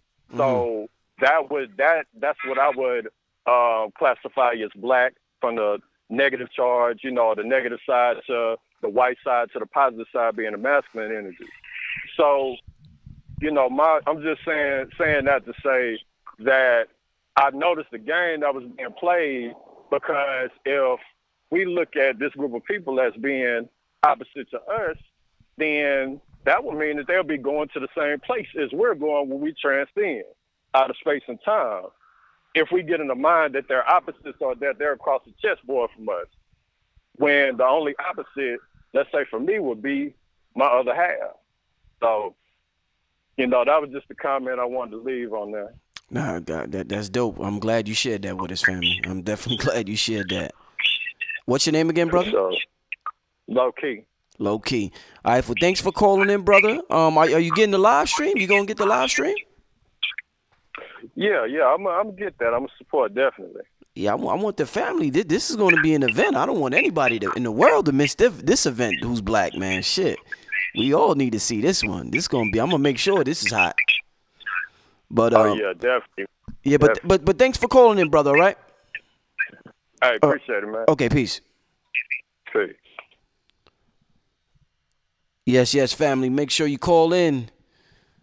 Underground Railroad, June 3rd. We bringing in Brother Panic, Dr. Phil Valentine, Isaiah the Duke of Tears. I'm gonna have Isaiah on the show soon. I haven't had that brother on the show soon, so I had Dr. Valentine today. Panic did something real quick. I'm gonna get the brother Isaiah to come on probably next week. I gotta get the brother a call tomorrow anyway. So Isaiah will be on the platform soon. But in the meantime, you can check out that brother Isaiah's YouTube channel as well. He does his thing with his information. I think it's Isaiah the Duke of Tears. Yeah, just type in Isaiah the Duke of Tears, and his YouTube channel should come up. Yes.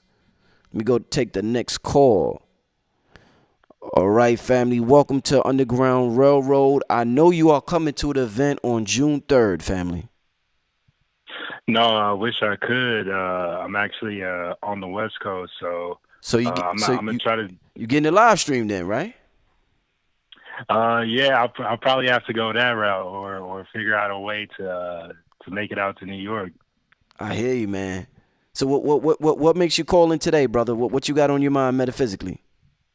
Well, do we know like any of the subjects of the lectures, like what's going to be talked about?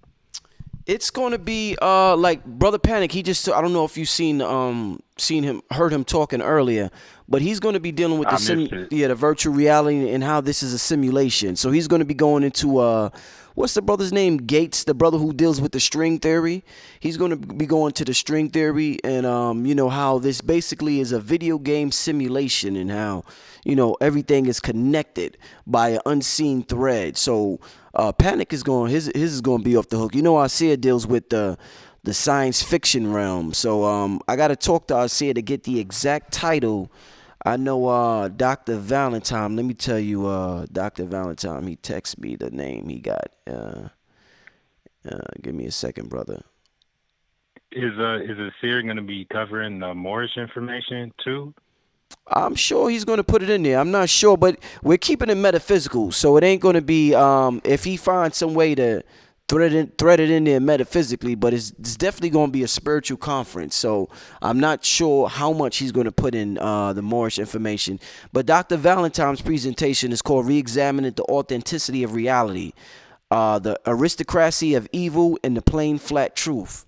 So yeah, so that's his lecture, and he gave me a preview of it, man. It's one of them classic like light code lockdown lectures, man. So Phil's is going to be off the hook, man. That's what's up. That's good to hear.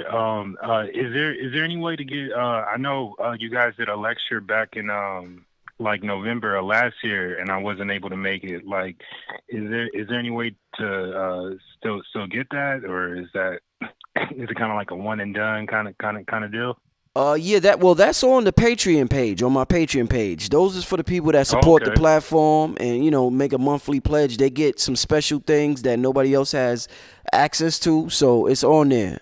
It's on there right now as we speak, as well as many other videos. All right, I'll definitely have to check that out.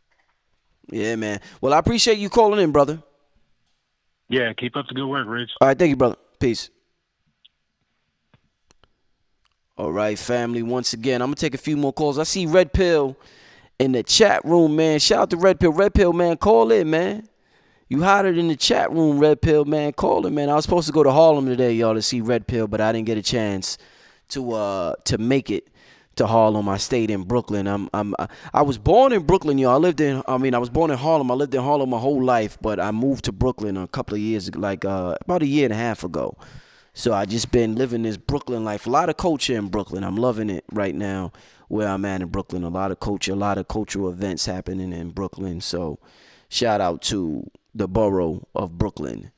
Also shout out to Harlem. You know, Harlem kind of made me who I am. So, you know, I got to shout out Harlem. But yeah, family, make sure you call in, family. The calling number for those, where's this calling number? 718-865-8514. We dealing with metaphysics. We dealing with the occult realm. We dealing with this conference that's going down June 3rd, the Once in a Lifetime conference with Brother Panic, Isaiah the Duke of Tears, and the one and only Dr. Phil Valentine. And like I said, Phil, man, I had to talk with Phil on the phone, man. This is going to be vintage Phil right here. We haven't seen Phil like this in a while. So this is vintage Phil that we're gonna bear witness to on June 3rd. So I'm definitely looking forward to seeing Dr. Phil Valentine's presentation on June 3rd. But yeah, family, make sure you call in. I'm about to wrap it up. I'm trying to put this number. Oh, there we go. Yeah, let me take this call. I think I'm gonna be on here about 20 more minutes, family. Oh, this Red Pill. Yo, Red Pill, what's good, brother? Peace, my brother. How are you? Yo, man, I seen you in that This Is America video dancing, brother. You see my funky mood, right? Yeah, man. I seen you dancing, man. I seen you doing the Jim Crow dance. Negro, don't be shy. Go ahead and tell the people what you said about the video. Brother, we ain't gonna be. Brother, we're not gonna be shy. I did a whole show with Griff. Did you see the show I did with Griff? I started listening to it today. Brother, I ain't finished. That video was genius. That's one of the greatest videos I've seen. The amount of I just want you to put that on record. The amount of layered symbolism in that video was crazy. Back. I mean, symbolism on top of symbolism on top of symbolism on top of symbolism. Now, everything outside of that, they sent me some crazy pictures of Childish Gambino. I'm not commenting on that at the moment. All I'm commenting on is the symbolism in the video. That's what I'm commenting on. Let me That's right. let me take this call while you're on the line, Red. Hold on.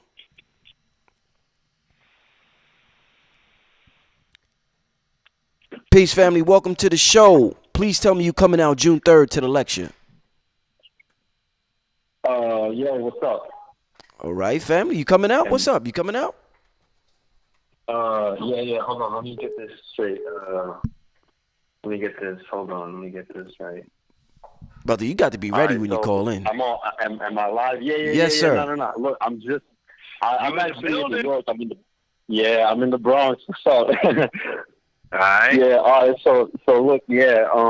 I actually missed pretty much the whole live, and it's crazy. I didn't realize you guys was live until just now. But yeah, I know I'm around. I'm from around the St. John's area, but I don't know if I'm gonna be coming. Yeah, I gotta purchase that ticket somehow, man. That would be a great thing to really come. But I don't know if Brother Panic is still here. Nah, Brother Panic, he had to go to the movies. He went to the movies with his queen. He done left. Oh man. All right. Well, no. I'm gonna definitely catch the replay because I just, I'm a young dude, but I've been on this whole thing ever since I was young anyway. So yeah, it all makes sense. It all hits real close to home. There's no doubt about that. This is what I'm supposed to be learning, and this is where I'm supposed to be at in my life. What are you studying right now in terms of metaphysics? Like, give me a book or a topic or a subject. Well, yeah. Well, actually, I called in because the topic of the video really is really like synchronizing with what I'm studying right now, which is like the whole dark side aspect of metaphysics. Because like I did step into this searching for like myself and a higher power and all that, but and not to say that I'm not finding that, but it's just like a lot of the mainstream metaphysics stuff is love and light, but we have to. I feel like that dark side is something that we don't really acknowledge and that we haven't really tapped into and recognize that there's power in that too. You know what I'm saying? Right. Look, I'm glad that he brought that up. I'm glad that he brought that up. I'm actually listening to the same sort of stuff, but Bobby Hemmett right now. So yeah, like these past couple of days, I've been listening to like his dark side lectures, his Satanism lectures, and once I get off the phone, I'm gonna probably run this back and then catch another Bobby Hemmett lecture about the dark side right after this. So yeah, that's definitely, you know what I'm saying. I think we all really need to come into our power, and who knows if this world is worth saving or if we can save it. But I think that if we are going to save it, then, that's going to be like the modality that we do it through. It's the dark side stuff. Because you know what I mean? Like, indeed, they've hidden it. They've hidden it from us. Indeed. And there just has to be a reason why. Yeah. Well, thanks for calling in, my brother. No doubt, bro. May the force be with you, bro. Young Anakin, young Padawan. I could feel the force through the phone. But look. Yeah, go ahead, Red. Go ahead, Red. Man, I think I might have hung up on Red Pillar. Red, if you did, call back, Red, because I think I hung up by. I know I hung up by accident. So, Red, if you did, call back, and I'll pick up the phone. Once again, family, it's going down June 3rd. Dr. Phil Valentine, I see the Duke of Tears, and Brother Panic. Y'all don't want to miss this. Trust me. Yo, Red, you know what's been helping me out a lot lately? What's that? You know what's more important? You know how we always hear about grinding and doing this or get into the bag. Get into the bag, or we got all these outside of that rat race. We got a lot of catchphrases that we say, be positive or whatever. You know what's the best thing you could do if you want something to manifest in your life? Just be in alignment. Being in alignment is so important. Man, I don't know if they know what being in alignment means. I don't even know if I'm able to explain it the way I want them to understand it. But what I will say is you could go research that for yourself, what's being in alignment. Esther Hicks and all of them talk about that. But being in alignment with what you matching that frequency of the thing that you want, man, it's so important, man. It's so important, man. It's so important, Red. For real. Mm-hmm. Magical things start to happen. Yo, you know what I don't like though sometimes, Red? Sometime if I know, say I just read something real inspiring in a book, and I'm like, and then I'm like, yo, all right, I feel enlightened. I feel like okay, I'm getting there. I'm about to reach the next level. Something to happen in my life that I try to make me pay attention to the bullshit again. You know what I'm saying? Like as soon as I feel enlightened, some bullshit might happen, and then I got to make a choice once that bullshit happens. You know what I'm saying? And if I go ahead. Sometimes it was brought up earlier where they talked about duality and the fact that we live underneath that law, or we live within that law. You know, the Hermetic principles, they speak of the universal laws. One of the laws of duality, you see it play out in left and right, male and female, white and black, like the brother mentioned. You know, this polarity or this duality that there's always has to be an opposite. So it's like it's like a statement that I made before where I say, like, when people see people at award shows and they're always winning awards, they get the Grammy that they've been toiling for all of these years, and there's always a family member or there's always a tragedy that sometimes follows that. And then people, like Panic was saying earlier, they give white people who they don't know, who, if they even knew who they was, they don't want no smoke with them. They say they the ones that did it. They sacrificed their mother to that person because they got a Grammy last night. I knew it. You know what I mean? They had to give up a family member for an award. I'm like, I don't know if it's that simple. Mm-hmm. It's just that way that the pendulum always swings in a lot of people's lives. It's like, don't envy me if you see me up here getting this award, because you don't know the shit that I'm going through. You don't know you don't know the fight. You don't know the wars that I'm having. Right. That's true. So it's like, life is going to test you. You feel me? Life is going to test you when you become enlightened. When something reveals itself to you, there's always, not always, but there's sometimes a force, right, that's going to challenge your reality. Because you're breaking out of the simulation by doing what? By being enlightened, and by being enlightened, you can get in alignment. Like you were saying about the alignment is a magical place to be. Mm-hmm. Because that's when you starting to think about things and they just completely manifesting. You got something on your mind, or you're thinking about somebody, and then your phone rings, and that's somebody, and I'm not your stalker, not the person who calls you 20 times an hour. Right. Somebody who you have not seen, the benefit of being on 125th Street is it allows a lot of those moments, a lot of that alignment to manifest, because I'm in a stream. I'm plugged into a stream, standing right there on 25th across the street from that Apollo. That's a stream. It's like almost your stroll on your phone. I see all kind of people every day at all times. It's hundreds of people walking by me. So the possibilities in those hundreds of people are immense. Mm-hmm.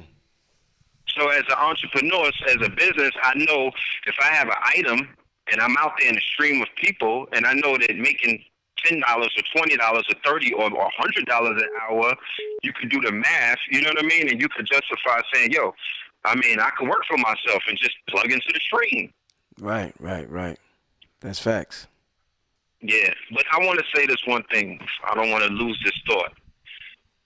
I want to speak about the importance of June 3rd and how it's basically, they say life is a cycle. It's not linear. It's centrifugal. It goes in cycles. So 10 years ago, right? Mm-hmm. Look at your roster. Look who's on your roster, and this is how the ancestors work. So around 10 years ago, these three brothers were residents of New York City, right? And always keeping it, because we always have to keep the importance of what us standing on certain grids does to that grid, how it makes that foundation what it is, how, you know, the content that's coming out of that grid or that place, how it's at a certain frequency. So when certain people were living in New York was at a certain frequency. That's facts. That's the level of information coming up out this month. Do you know what I'm talking about? Yeah. When LIU was on fire, we're talking 2004, 5, 6, 7, 8. Because it's right around the time at 8 where a lot of the the teachers started leaving. AA left New York. Dr. Valentine left. Panic left. I see the Duke of Tears left. Well, I never thought about it like that. That's interesting. And with them, because remember, they were heating up. They were in the, I don't know if people realize this or not, but Dr. Valentine at his height was one of the most requested, one of the most respected, and one of the most studied and listened to teachers of an era, this era that we recognize as, right, this conscious, you know, the birth of that conscious community, which, you know, is conscious community now. Right. High levels of metaphysics. And then you had the duality, going back to duality. You had the light and you had the dark, or the proverbial light and dark, because Phil brought the light code transmissions. Bobby brought that dark magic matters. He brought that darkness to you. You know what I'm talking about? He gave you that dark shit. So keep in mind, you have to remember, family, we're talking about what teachers were savvy enough, what teachers were hip, what teachers were wavy enough back in the days to capture the ears of street niggas. I'm talking about, I ain't talking about myself only. I'm talking about the streetest of the streetest of the streetest, the gutter, but not the worst of the gutter, the lotus flowers. Because remember, things grow in darkness. We talked about this. We had these conversations before. Right. You know. Right. So they brought the streets. Bobby and Phil brought the streets in. And then the young students who became the teachers, they took over when the master teachers left, handed it over. The changing of the guard, you see the elders making transitions in high numbers. That means that there's an era that's being transitioned into. You feel me? People are becoming young elders. So the overwhelming cry from around the world, around the galaxy, on some Thanos is coming type shit, right? On some Infinity Wars. And yeah, I know you didn't see it yet, but I ain't gonna tell you up. And you know, the people know that they see what's coming.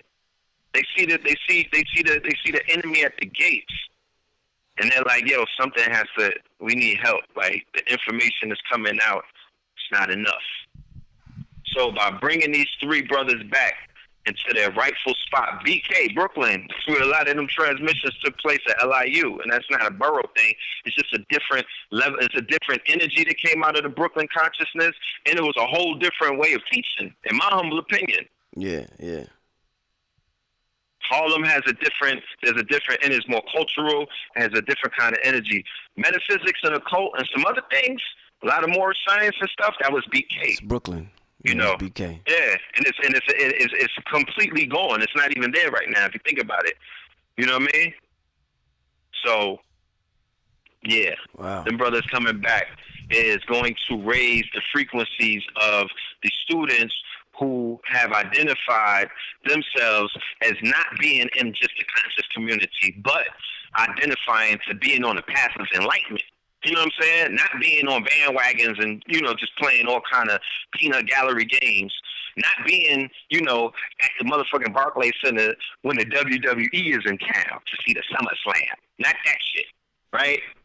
Word. The people who are the doers, not the thinkers, not the talkers.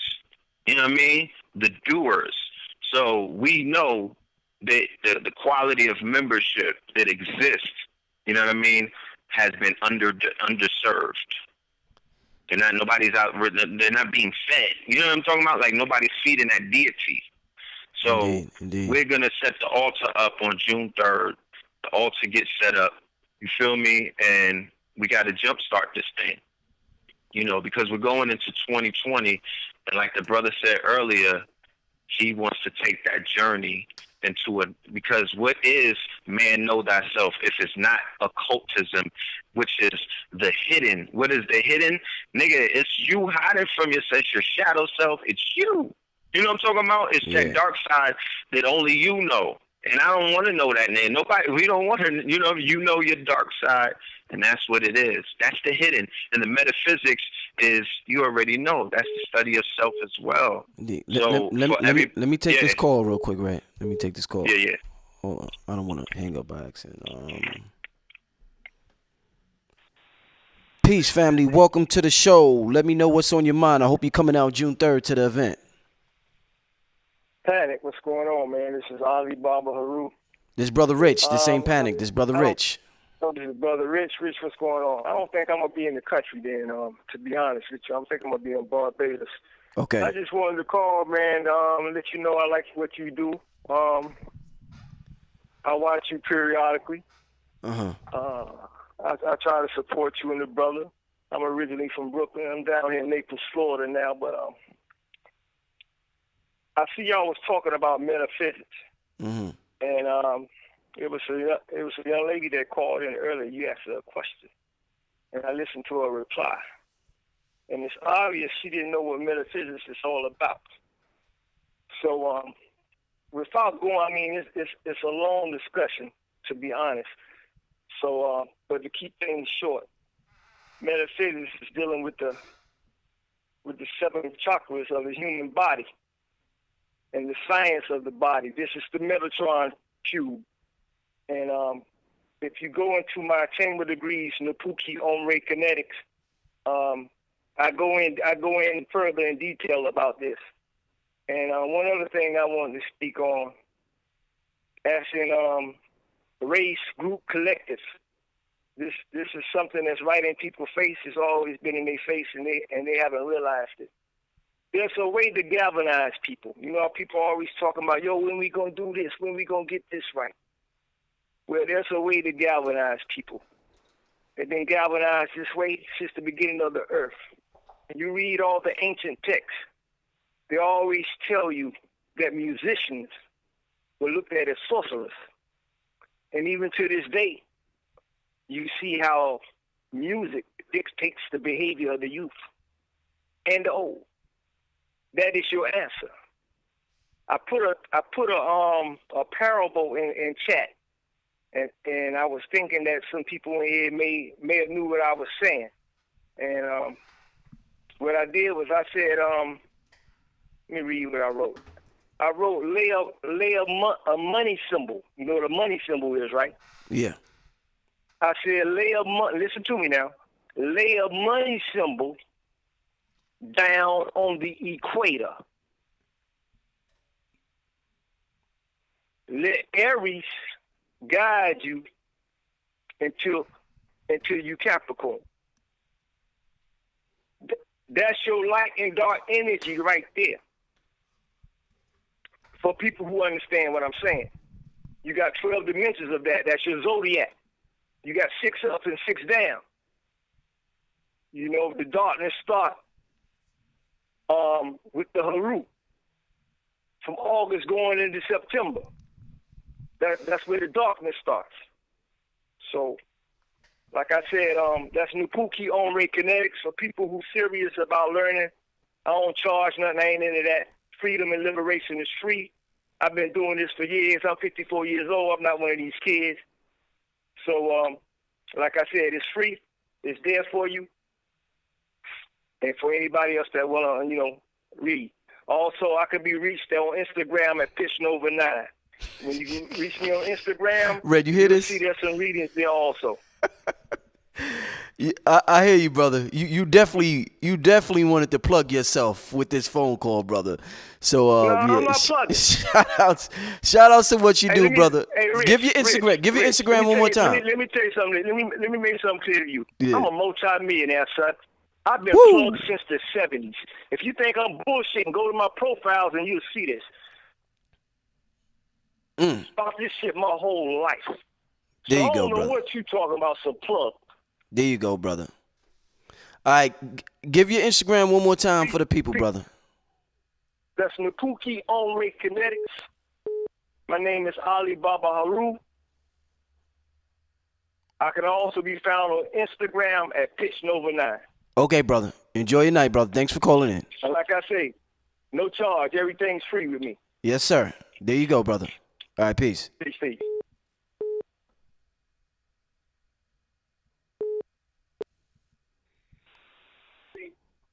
All right, family. Welcome to Underground Railroad. This is Brother Rich and Red Pill on the line. Please let me know you coming out on June 3rd to the conference. Hello? Brother, do you hear me? Yeah, I can hear you. All right, what's happening, brother? Peace, Brother Rich. Peace, Red Pill, man. I listen to y'all all the time, man. I'm sending my love, man, from upstate New York. You feel me? Okay. You know what I mean? But yeah, glad what you was talking about, man, about like how you feel me, like certain energies is on certain ley lines within the world. You feel me? Yeah. I'm in upstate New York, and I be telling people that all the time. Like I like to go to a certain park and meditate, and I like to go there and meditate sometimes and shit. And I be telling people, but niggas don't really be connecting with what I be saying and shit. So. What's a good way I can approach people, like, to just try to, like, ease them into, a different type of lifestyle? Do you have social media? Yeah. Okay. Well, the best thing you can do is demonstrate. They handed you a tool that you can show the world your lifestyle and what it is that you do. And remember, you're doing these things for what? For your knowledge of self, the knowledge of thyself. You're having these experiences. Why? Because the information appeared to you and made itself known to you, and you understand, and then now you're going to have the experience with that knowledge of, hey, if I go and chill on this grid right here, not only am I going to charge it up, but it's going to charge me up because I understand that the earth, because remember, people are just caught on the Google map mentality, slaves to, to this machine, slaves to that matrix, not really looking at it from a natural nature standpoint, where you'd be like, yo, I want to go wherever there is no buildings and just nature, because that's where the energy is going to be more alive at versus on the concrete, you know what I mean, where there's a 100-foot story building standing on top of it, right? So you go to these grids. Do you have any lady friends who are into the things that you're into, knowledge-wise? Yeah, that's another thing. Like, I feel like females are levitating towards the whole conscious movement more than the masculine energy. You feel me? For some reason, like I feel like it's easier for me to just break down certain things to a female than if I go talk to one of my homeboys. You feel me? Not to jump all around either, but another thing is, like, I noticed a lot of people getting sick around me. And I try to tell people, like, yo, it's a spiritual thing. Like, most people don't realize that when you get sick, you're actually being attacked in the spiritual realm. You feel me? Exactly. So I be trying to tell people, like, yo, you got to start connecting with the herbs and shit like that. And I feel like sometimes when I tell people certain things, I almost start to feel the sickness. Like, these certain spirits don't want me to speak certain light codes and light energies to these people. So exactly. I was wondering, like, what's something I could do to protect myself a little more when I am trying to help other people around me. You feel me, right? You have stones. Do you wear stones? Carry stones? Have stones for protection? Yep. I'm just getting into my crystals and all that. Yeah. Yeah, you gotta have crystal pistols. You know what I'm saying? Carry that like you carry a motherfucking mop and a broom. You know, if you know what I'm talking about with the 30. And what you should be doing with those people who are who are getting sick around you, maybe they're becoming, maybe that is opportunity presenting itself for you to be the healer. Maybe the sickness is being, you know, it's manifesting in your presence because you are the one with that answer. You have the remedy. You have, you know what I mean? Maybe it's less talking and maybe a presenting of just healing one of your friends or somebody that you know who trusts you. Say, yo, you know what? Instead of going that route, why don't you go ahead and take this? Or this brother here is selling this. He has this liquid gold. You have migraines, you know, things like that. Maybe you can help people out because remember, you're being exposed to the information. There's people on Rich Show coming on saying, yo, super greens. And there's healers coming on. There's people who come and do readings. All of these different entities or solutions are being presented to you in the forms of teachers or brands that are being sold in the beginning of the video, at the end of the video. You know, it's whatever's being advertised, it's being, you know, so it's up to you to use that key to turn that lock. Because right now you're being locked out, like it's saying, you're feeling like you're being attacked and it's not working. You have to go ahead and use that key. You know what I mean? Because to present them with the information. Oh, that's your only job, is to present the person with the solution. You have to become the algorithm. Okay? If you're going to be surrounded by people and you're taking this gargantuan tax to fucking save everybody, you know what I mean? You want to throw the cape on, and that's a good thing. It could work. You have to protect yourself. You have to take the responsibility of protecting yourself. It's not only going to be crystals. I suggest, you know, getting into spiritual readings, going to get a reading by somebody who you trust and is verified and certified. And not the niggas you find on Craigslist. Yo, you know, they got, real talk, they got the free newspapers in New York, and in the back is Wild Africans in the classified that are doing readings, like, right there. Well, I want to thank you for calling in, brother. I appreciate the call, brother. All right, bro. All right. All right, peace. Peace. Yeah. Salute. Indeed, he said indeed. He's coming to the event, right? Yeah, he's coming through. Okay. Yeah, I seen the sister Ella. You know the sister Ella, right? Ella Samora. Yeah, Ella Samora. Yeah. I seen you in the chat room. I'm looking through the chat room right now. I seen you post some comments. Call in, cause you got me to call. Oh no, yeah. Let me post the number for the family. Yeah, 718-865-8514. But if Ella is still in the chat room. I would love somebody to call in who were going to the lectures in New York in the early 2000s and saw Brother Panic live, or saw Dr. Phil Valentine, or saw Isaiah the Duke of Tears live, because Isaiah put on some classic lectures in New York back in the days. Wow, man, did he, man? When he came through with that comic book, the Science of Superheroes. Yo, the Science of Superheroes was the first lecture. I was a legend. Yo. I think he opened up for Bobby. Yeah, that was legendary. Word up, man. I've learned from each one of those teachers, you know what I'm saying, immensely. Yeah. You know what I mean? Like what Phil Valentine did for us, that goes without saying. For real, man. He turned. You know when you had the lights on, but then somebody come and turn the attic lights on? It was like that, huh? You feel me? Yeah, he turned the attic lights on, and when I went into the attics, I discovered the treasure that was fucking with that. Yeah. Let me take this call, Red. Yeah. Peace, family. Welcome to the show. What do you have to say to the family? Peace to the brothers out there, Brother Rich and the Pills. Yes. You coming out June 3rd, brother? I'm going to try my best, man. I just got out of work, so I don't know what y'all was talking about. I got on YouTube real quick, seen it was live, so every time I try to call, I never get in. I'm in Bridgeport, Connecticut. I'm like, oh, man, I'm going to try. I call like, man. But, I love what y'all doing. I love Brother Phil. You know, I'm always on it, man. I watch everything, and I'm out here, you know, in Connecticut, trying to spit the gems with everybody. Some people with it, some people not. They just not on. You know, it's only like 5% of us, maybe less than that. You know, they're in another world, man. It's crazy. All right. You Well, the X-Men. Yeah, we the X-Men. We We the all that. X-Men. Condoms out here. You know what I'm talking about? You know, that's how you gotta see it. Because I guarantee you this. They're gonna come around to you faster than you're gonna come around to them. Meaning that I've been in this shit for a very long time. Trust me when I say it.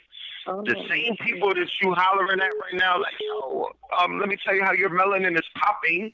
Hello, excuse me, miss. Yeah. I see your chakras. You know, but you know what's good about it though?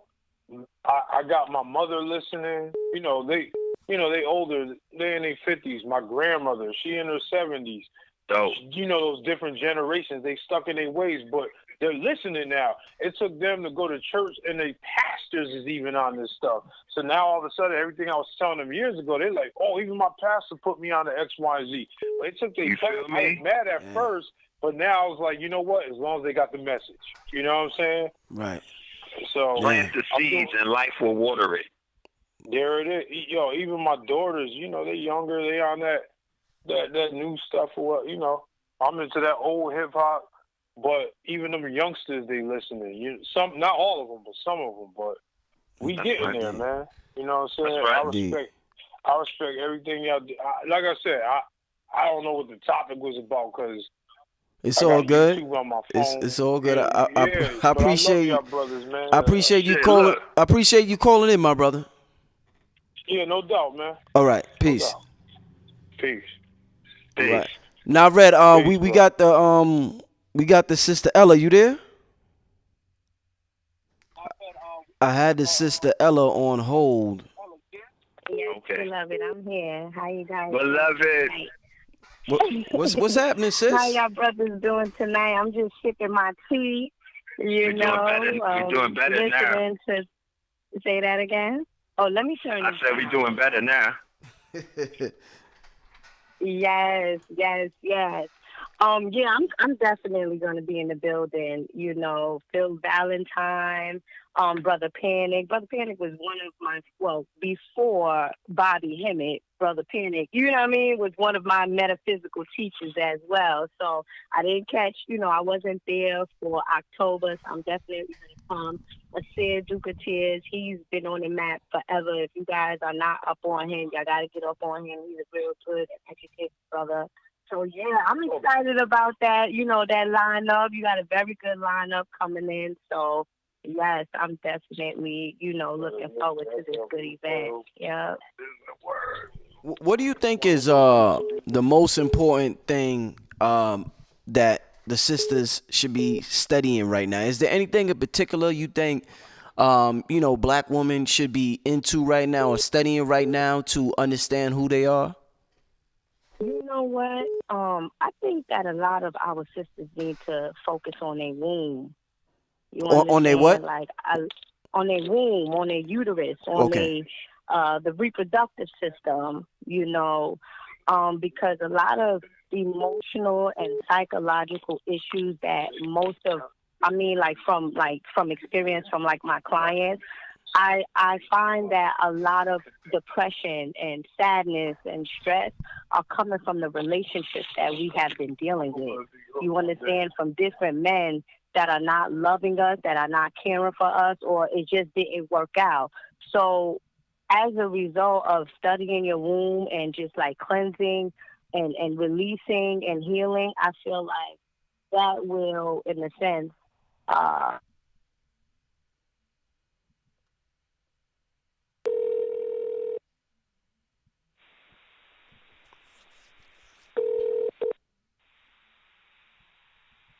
with life, and as they say, as above, so below. So to the extent that we want to raise our vibration emotionally, spiritually, and physically, we got to work on our lower self. And for the sisters, we got to work on our wombs because a lot of sisters are experiencing miscarriages. You understand? A lot of sisters are not even having orgasms. And that's a problem. You understand? Like, that's really, really, really, really, really an issue. And so I would, definitely, for the sisters, let's get back into womb healing, womb therapy, steam that yoni. Right now, I'm drinking cinnamon and ginger. Why? Because I want that circulation going on down there. Especially too, if we want to bring forth the gods. If we want to bring forth the gods, our womb needs to be intact to bring forth this new generation that's about to be coming through. Or not what's about to be coming through, that's coming through. Mm-hmm. Yes. Like, it's really serious with our sisters nowadays. Nowadays, we're not even trusting black men. Why? Because we still the feelings of that last relationship is still locked in. Because that sexual energy, that shit is real. Like, that shit is, you know what I mean? That sexual energy. Nah, it's when real. You done broke up with a man or whoever or whatever the situation was, when you're having when you're sleeping with multiple sex partners, like, yo, like, we got to get it together. Did you see that article that came out that talked about the DNA lives inside of women with every male partner that they've had? I mean, Henrietta Lacks.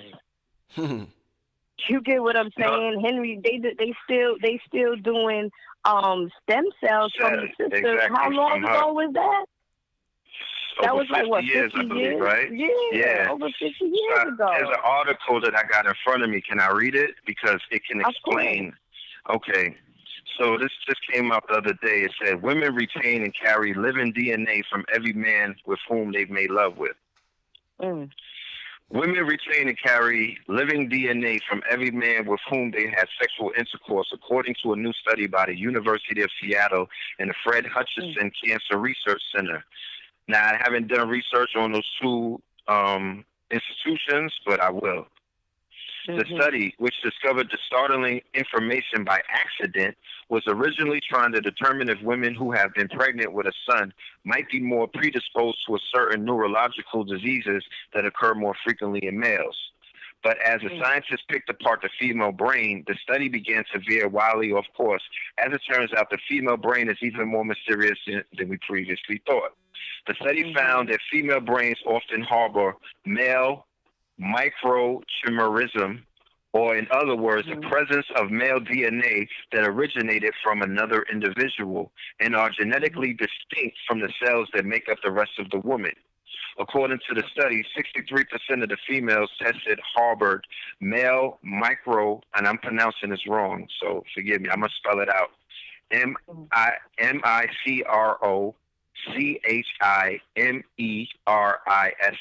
microchimerism.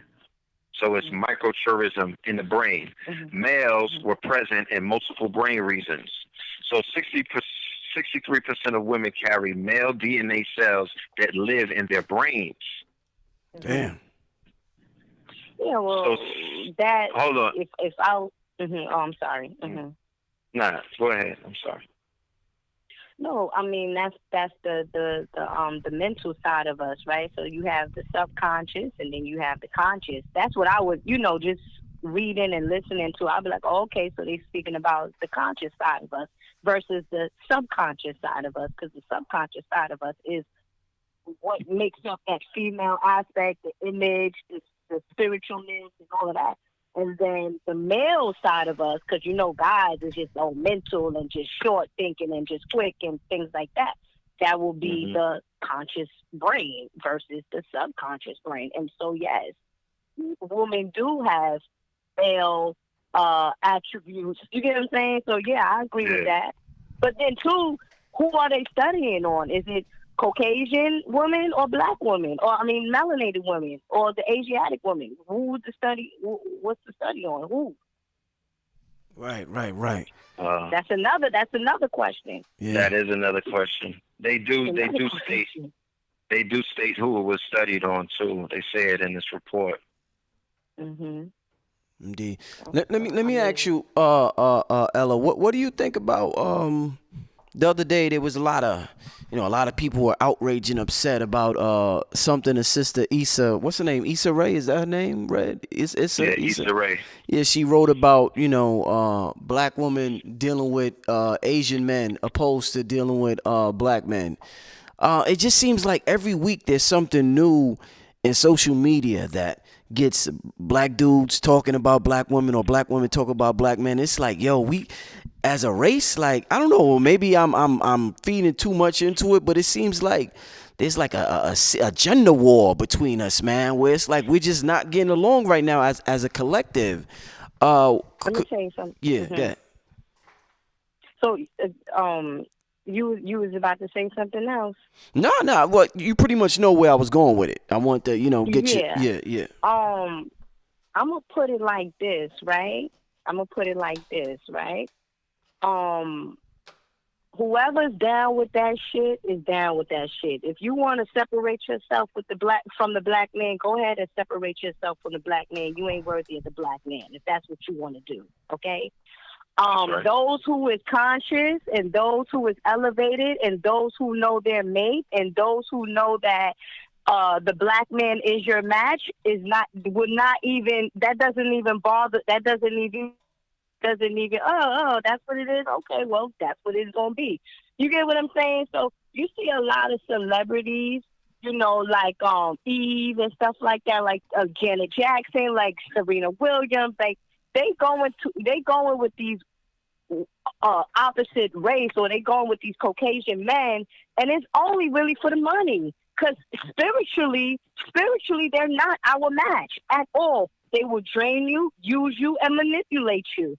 And if you don't understand that, then you got to just go through the fire, and then you will know that the only person that is for you is the person that looks like you. So you get what I'm saying?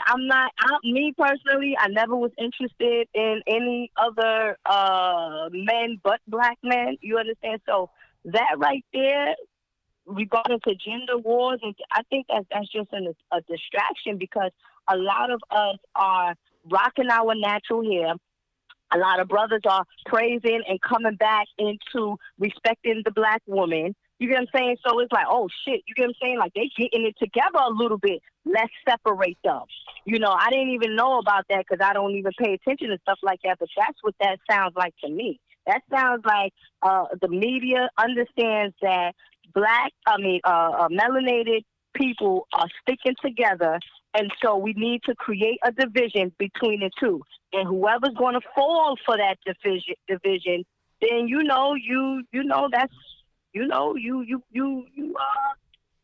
got to play that hand. You definitely just got to play that hand. Let me tell you something. If we are, as we say, gods and goddesses and stuff like that, if we are trying to elevate the not the community, but the society or the generation, we only have to be with our own kind. It can't be with nobody else. The Jews is with Jews. Most Spanish is with Hispanics. You get what I'm saying? Most of the Asians is multicultural, but for the most part, everybody else except us are with each other, are with their own kind. So, I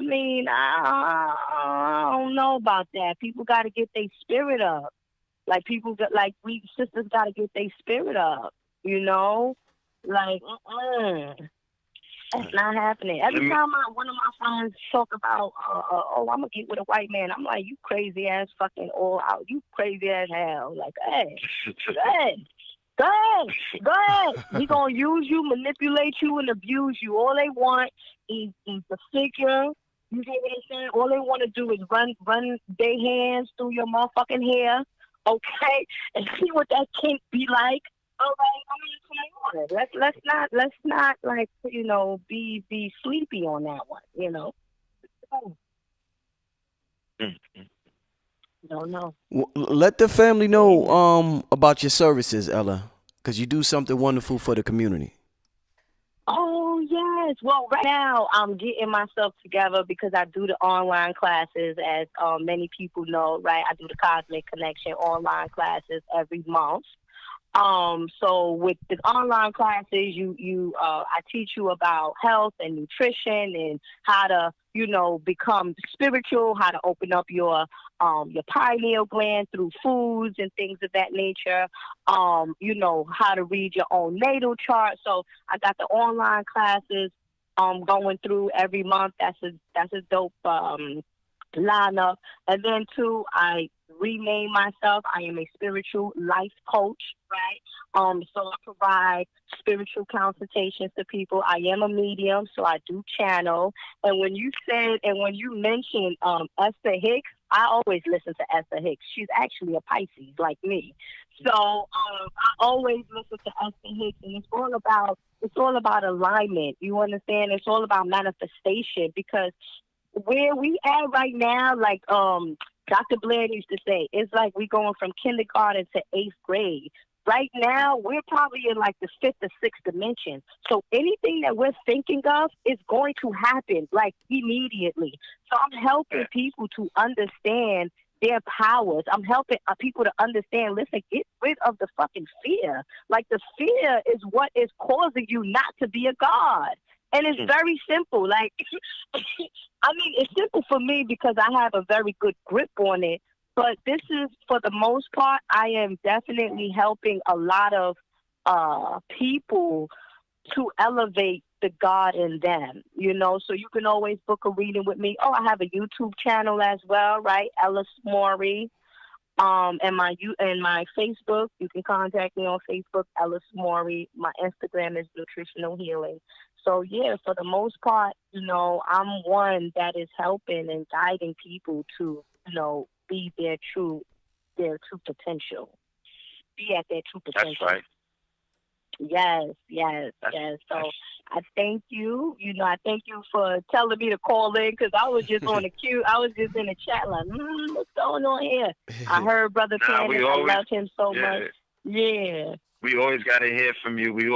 There's thousands and millions of people that will just want to hear updates from you.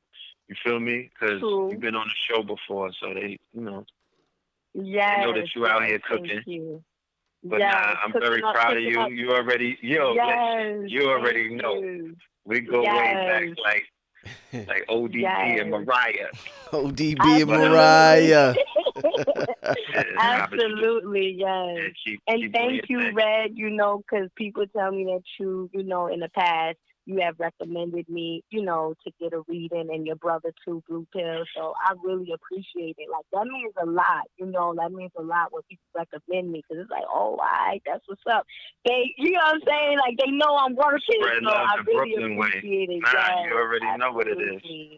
Yeah, so I'll see you guys on June 3rd or whatever. I'm supposed to be traveling again and getting me some herbs. Oh, yeah, I got herbs and stuff like that. Oh, yeah, I got products and stuff from overseas. Yeah, go on my website. Right. I forgot about that. That's right, go ahead. As a matter of fact, I'm going to put my website right in this queue, www.samoriesherbs.com. So, yeah, I got products from overseas and stuff. The new product out is from Jamaica. You want to get you a blood tonic. You get what I'm saying? Niggas got to cleanse out that blood, remove the impurities and the toxins. And, you know what I'm saying? A lot of people getting that headaches and getting cold for no reason. Cleanse your blood, and stay focused. Right. So, and in the event, my website, I'll put it up. And I will see you brothers at the event. Hopefully I'll be back. But if not, I will definitely do it live or do the live stream. But my intention is to be there. I already spoke to King Simon, like, yo, you think I could just come up at the door? He was like, yeah, you should be good. You should be good. Yes, but I love y'all, for real, seriously. I love y'all so much. Too. Yes. Okay, sis. Okay, I see you June 3rd, sis. Yes, beloved. Okay, brother. Okay. All right, peace. Yeah, so Red, is there anything you want to leave the family with before we get out of here, man? We got a big day coming up June 3rd. They've been asking for metaphysics. It's here. You know what I'm saying? Is it ever? Thanos is coming. I feel like Thanos is coming. Oh man. But let me ask you before we close it out. Where are you at, brother? A brother that's been in this community for over a decade. I probably met you in 05 or something like that, 04 or something like that. Where are you at right now? Because just to give the people a reference point, you've seen the ups and downs of the community, the ups and downs of your own personal journey. Where are you at metaphysically right now in your life, Brother Red Pill? Just to let the people know about, this shit is real. This shit just ain't no, I'm going to read 5 books and become a master or something like that, Red. Talk to them. I mean, I'm on a glorious journey. I'm in a place where, my reference point is, like you said, my inception. I can remember when I came into this whole, I can remember when I heard Dr. Valentine for the first time. You feel me? Right. And I know where I was at on my journey at that point. I know how deep in the underworld I was. I know where I was on my hero's journey, on my Heru journey. I know how dark it was. You know what I'm saying? And people around me, they know how dark it was. And not only just me, I have my brother, my twin brother. So I've watched this whole thing evolve out of an idea, out of some concepts that we were having in the early 2000s, right before the towers fell. You know what I'm saying? Like around that time, chilling with Sadie, doing mushrooms, just thinking about the future. And to see how Black Dot's, Blue Pill's relationship with Black Dot at the newspaper, meeting up with Chris, going to see AA when he was locked up, all of that is metaphysical. That's all part of the journey. Because remember, I was into Valentine. Valentine already had, you know what I mean? Like the upgrade already took place. The unplugging of the Morpheus to my Neo, it already took place. I already got exposed to the Bobby information, and it was just, it's been a journey ever since.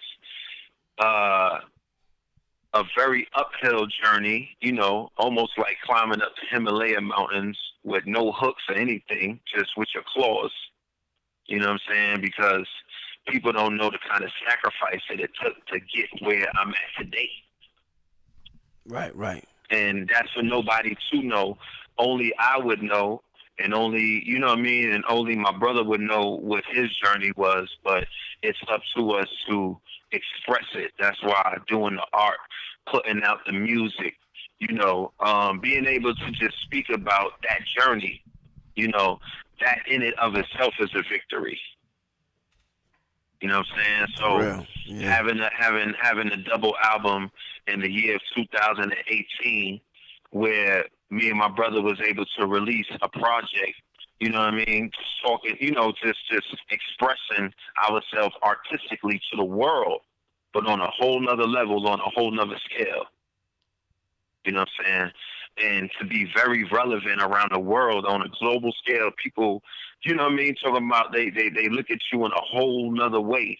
Like, that's powerful to me, bro. Like, you know what I mean? Like that to me, that's remarkable. You know what I'm saying? To see the impact of what consciousness has on the minds. Like today, I got visited by a family who traveled. The dude is a truck driver. Him and his wife, they from Arizona, B. They came all the way to New York just to come and see me on 25th. People come out there with the hopes just to meet up with the God and just to build, take pictures, and to support. Wow. Man, that's what's up. So every morning, when I don't want to get up, when I don't want to do this again, when I don't want to, you know what I mean? When I want to just go and flip hamburgers, talking about at Wendy's, I'm like, I just want to give up. No, but, I live across the street from the zoo. Sometimes I just want to go and fill in a help wanted ad at the zoo and go take care of the bears and the lions and the tigers. But I say to myself, you know what? You gotta, I'm always reminded of the importance. I'm always reminded of the impact. I'm always reminded of the appreciation that people have for not just what I'm doing. When they talk to me, they're talking to me about you. They're talking to me about my brother. They mentioned, they give a shout out to your mother. You know what I'm saying? I also with KT is, you know, they'll speak about everybody sometimes, the whole pantheon. I mean, looking at my watch like, yeah, we going 3 hours in, you know. But it's a wonderful thing to see, bro. Because remember, when I married what is known as consciousness, when I made that commitment, you feel me? That oath that I'm like, yo, I'm gonna step into this thing, not from, because when people see old videos of me and my brother, y'all gonna see us in the audience at the Phil lecture, at the Bobby, at the Delbert, at the Hakeem Bey, at the Taj. You know what I'm saying? Like, we're in the audience, we're students. You feel me? We're paying our dues, we're sitting down, we're listening, we're learning. And the work that we did behind the scenes and the things that we were able to accomplish, you feel me? And the mountains that we were able to move, and the platforms we were able to build, and the heights that we were able to stand on the shoulders of the soldiers who are going to go down in history and mentioned in the same sentence as the Garveys, the Elijahs, the Malcolms, and all of the great ones. To stand on these people's shoulders, I'll just give you a reminder, because in those 700 shows that we did in that term of that journey that I'm telling you about, Rich, those 700 shows where we never missed. Remember, you can be my witness. We never missed a Tuesday or Friday when we were doing our podcast. Facts. No, you never missed it. That's facts. That was a religion. This was before YouTube. This is the podcast days, like you see in the Matrix when it opens up. He's hearing Trinity and Morpheus through the. He's hearing the audio. He's hearing them through a podcast with Neo. Remember? Yeah. Then he's on the deep web buying the drugs. Yeah. Yeah. So in those shows, we had shows with Dr. Francis Cress Welsing. We had 6 classic episodes with Dr. Sabi where he laid out a plan that he told the people to follow even when he's gone. Word. We had shows with Dr. Umar Johnson when a lot of people didn't know before the Breakfast Club, way before. Classics. We had shows with Dr. Delbert Blair, rest in peace. A lot of the great ones who are not even here right now. You know what I'm saying? Yeah. Dr. Sabi, you know, and it just was, it's like, yo, just bringing that to the people, feeding the people, being there. You know what I mean? Dick Gregory, rest in peace. Remember the Dick Gregory shows? Classics. Yeah. Somebody in the chat room just said, shout out to 1111 Meditations. Remember y'all used to do that? You feel me? You know what I'm talking about? The 1111 Meditations, the bombs going off. Rich, shout out Rich Future in the chat intro room. music, like all of that is legendary, B. Like, we got to do a documentary on that whole radio, the Know the Ledge radio. But, you know, we just did a lot of work, man. If you could measure this up, if we could add up the receipts, you know what I'm talking about? Because, you know, everything has a price to it and a value. Like, if I could put everything that I've done in valuation, you know, it's priceless. And the magic part about it, to show you that niggas is really on a black magic, it was all done with my mind. So that's my metaphysical journey, to show you that I'm a fucking beast, because I did this. We made global impact without a budget. The bankrolls, you know what I mean? That's just to get by. That's you know, that's just the shit to survive with. They said, if you God, then do it without a budget. Let me see if you could do it with nothing. The proverbial nothing. Not compared to what these niggas think that it is. It's all with your mind. Everything that I have around me, I know that I've created it. The same way that if I had $100 million, $1 billion around me, it's all in the mind still. It doesn't separate it. So to know that people, we're affecting change, not with our minds, with our intellect, with our creativeness, with the shit that we do. Not from, you know what I mean? Not the other way around. Not by having a budget and having a green screen and make believe in some shit. Doing real life shit, Rich. We out here living our best life. Just being us. Word up. And it's cool to be smart now. I come from an era where that wasn't cool. You would get ridiculed. Yeah. You might even get beat up and robbed. Yeah. You had to hide your intelligence. So we help usher in an era where it's cool to be intelligent, and you actually can't hide your intelligence. You better have that shit front and center, because somebody could come and take your top off. Word. You know, so all of the ups and downs, all of the highs and lows, because it's when it's low, bro, and when it's high. You know what I'm saying? So, you know, and being able to live this life out in front of the world, I don't know if I could ask for anything more. You know, like it only gets better from here. Yeah, yeah, man. The people, while you talking, man, the people is loving your story, man. They reminiscing, they writing things about KTL. Somebody posted up, or Jermaine posted about Four Corners and your family lineage. So if they know about Four Corners and they know about the 1111, they know about all that. So they up on it, man. They up on the history of KTL and Red and Blue. So yeah, man, it's definitely been an interesting metaphysical journey, and it's just gonna get better. June 3rd, family. Make sure all of y'all are there. My Red Pill's gonna be there with his clothing line. Blue Pill will be there. I think KT's gonna be out the country, he said. I'm not sure. But yeah, everybody's gonna be there, man. All the stars will be in the building.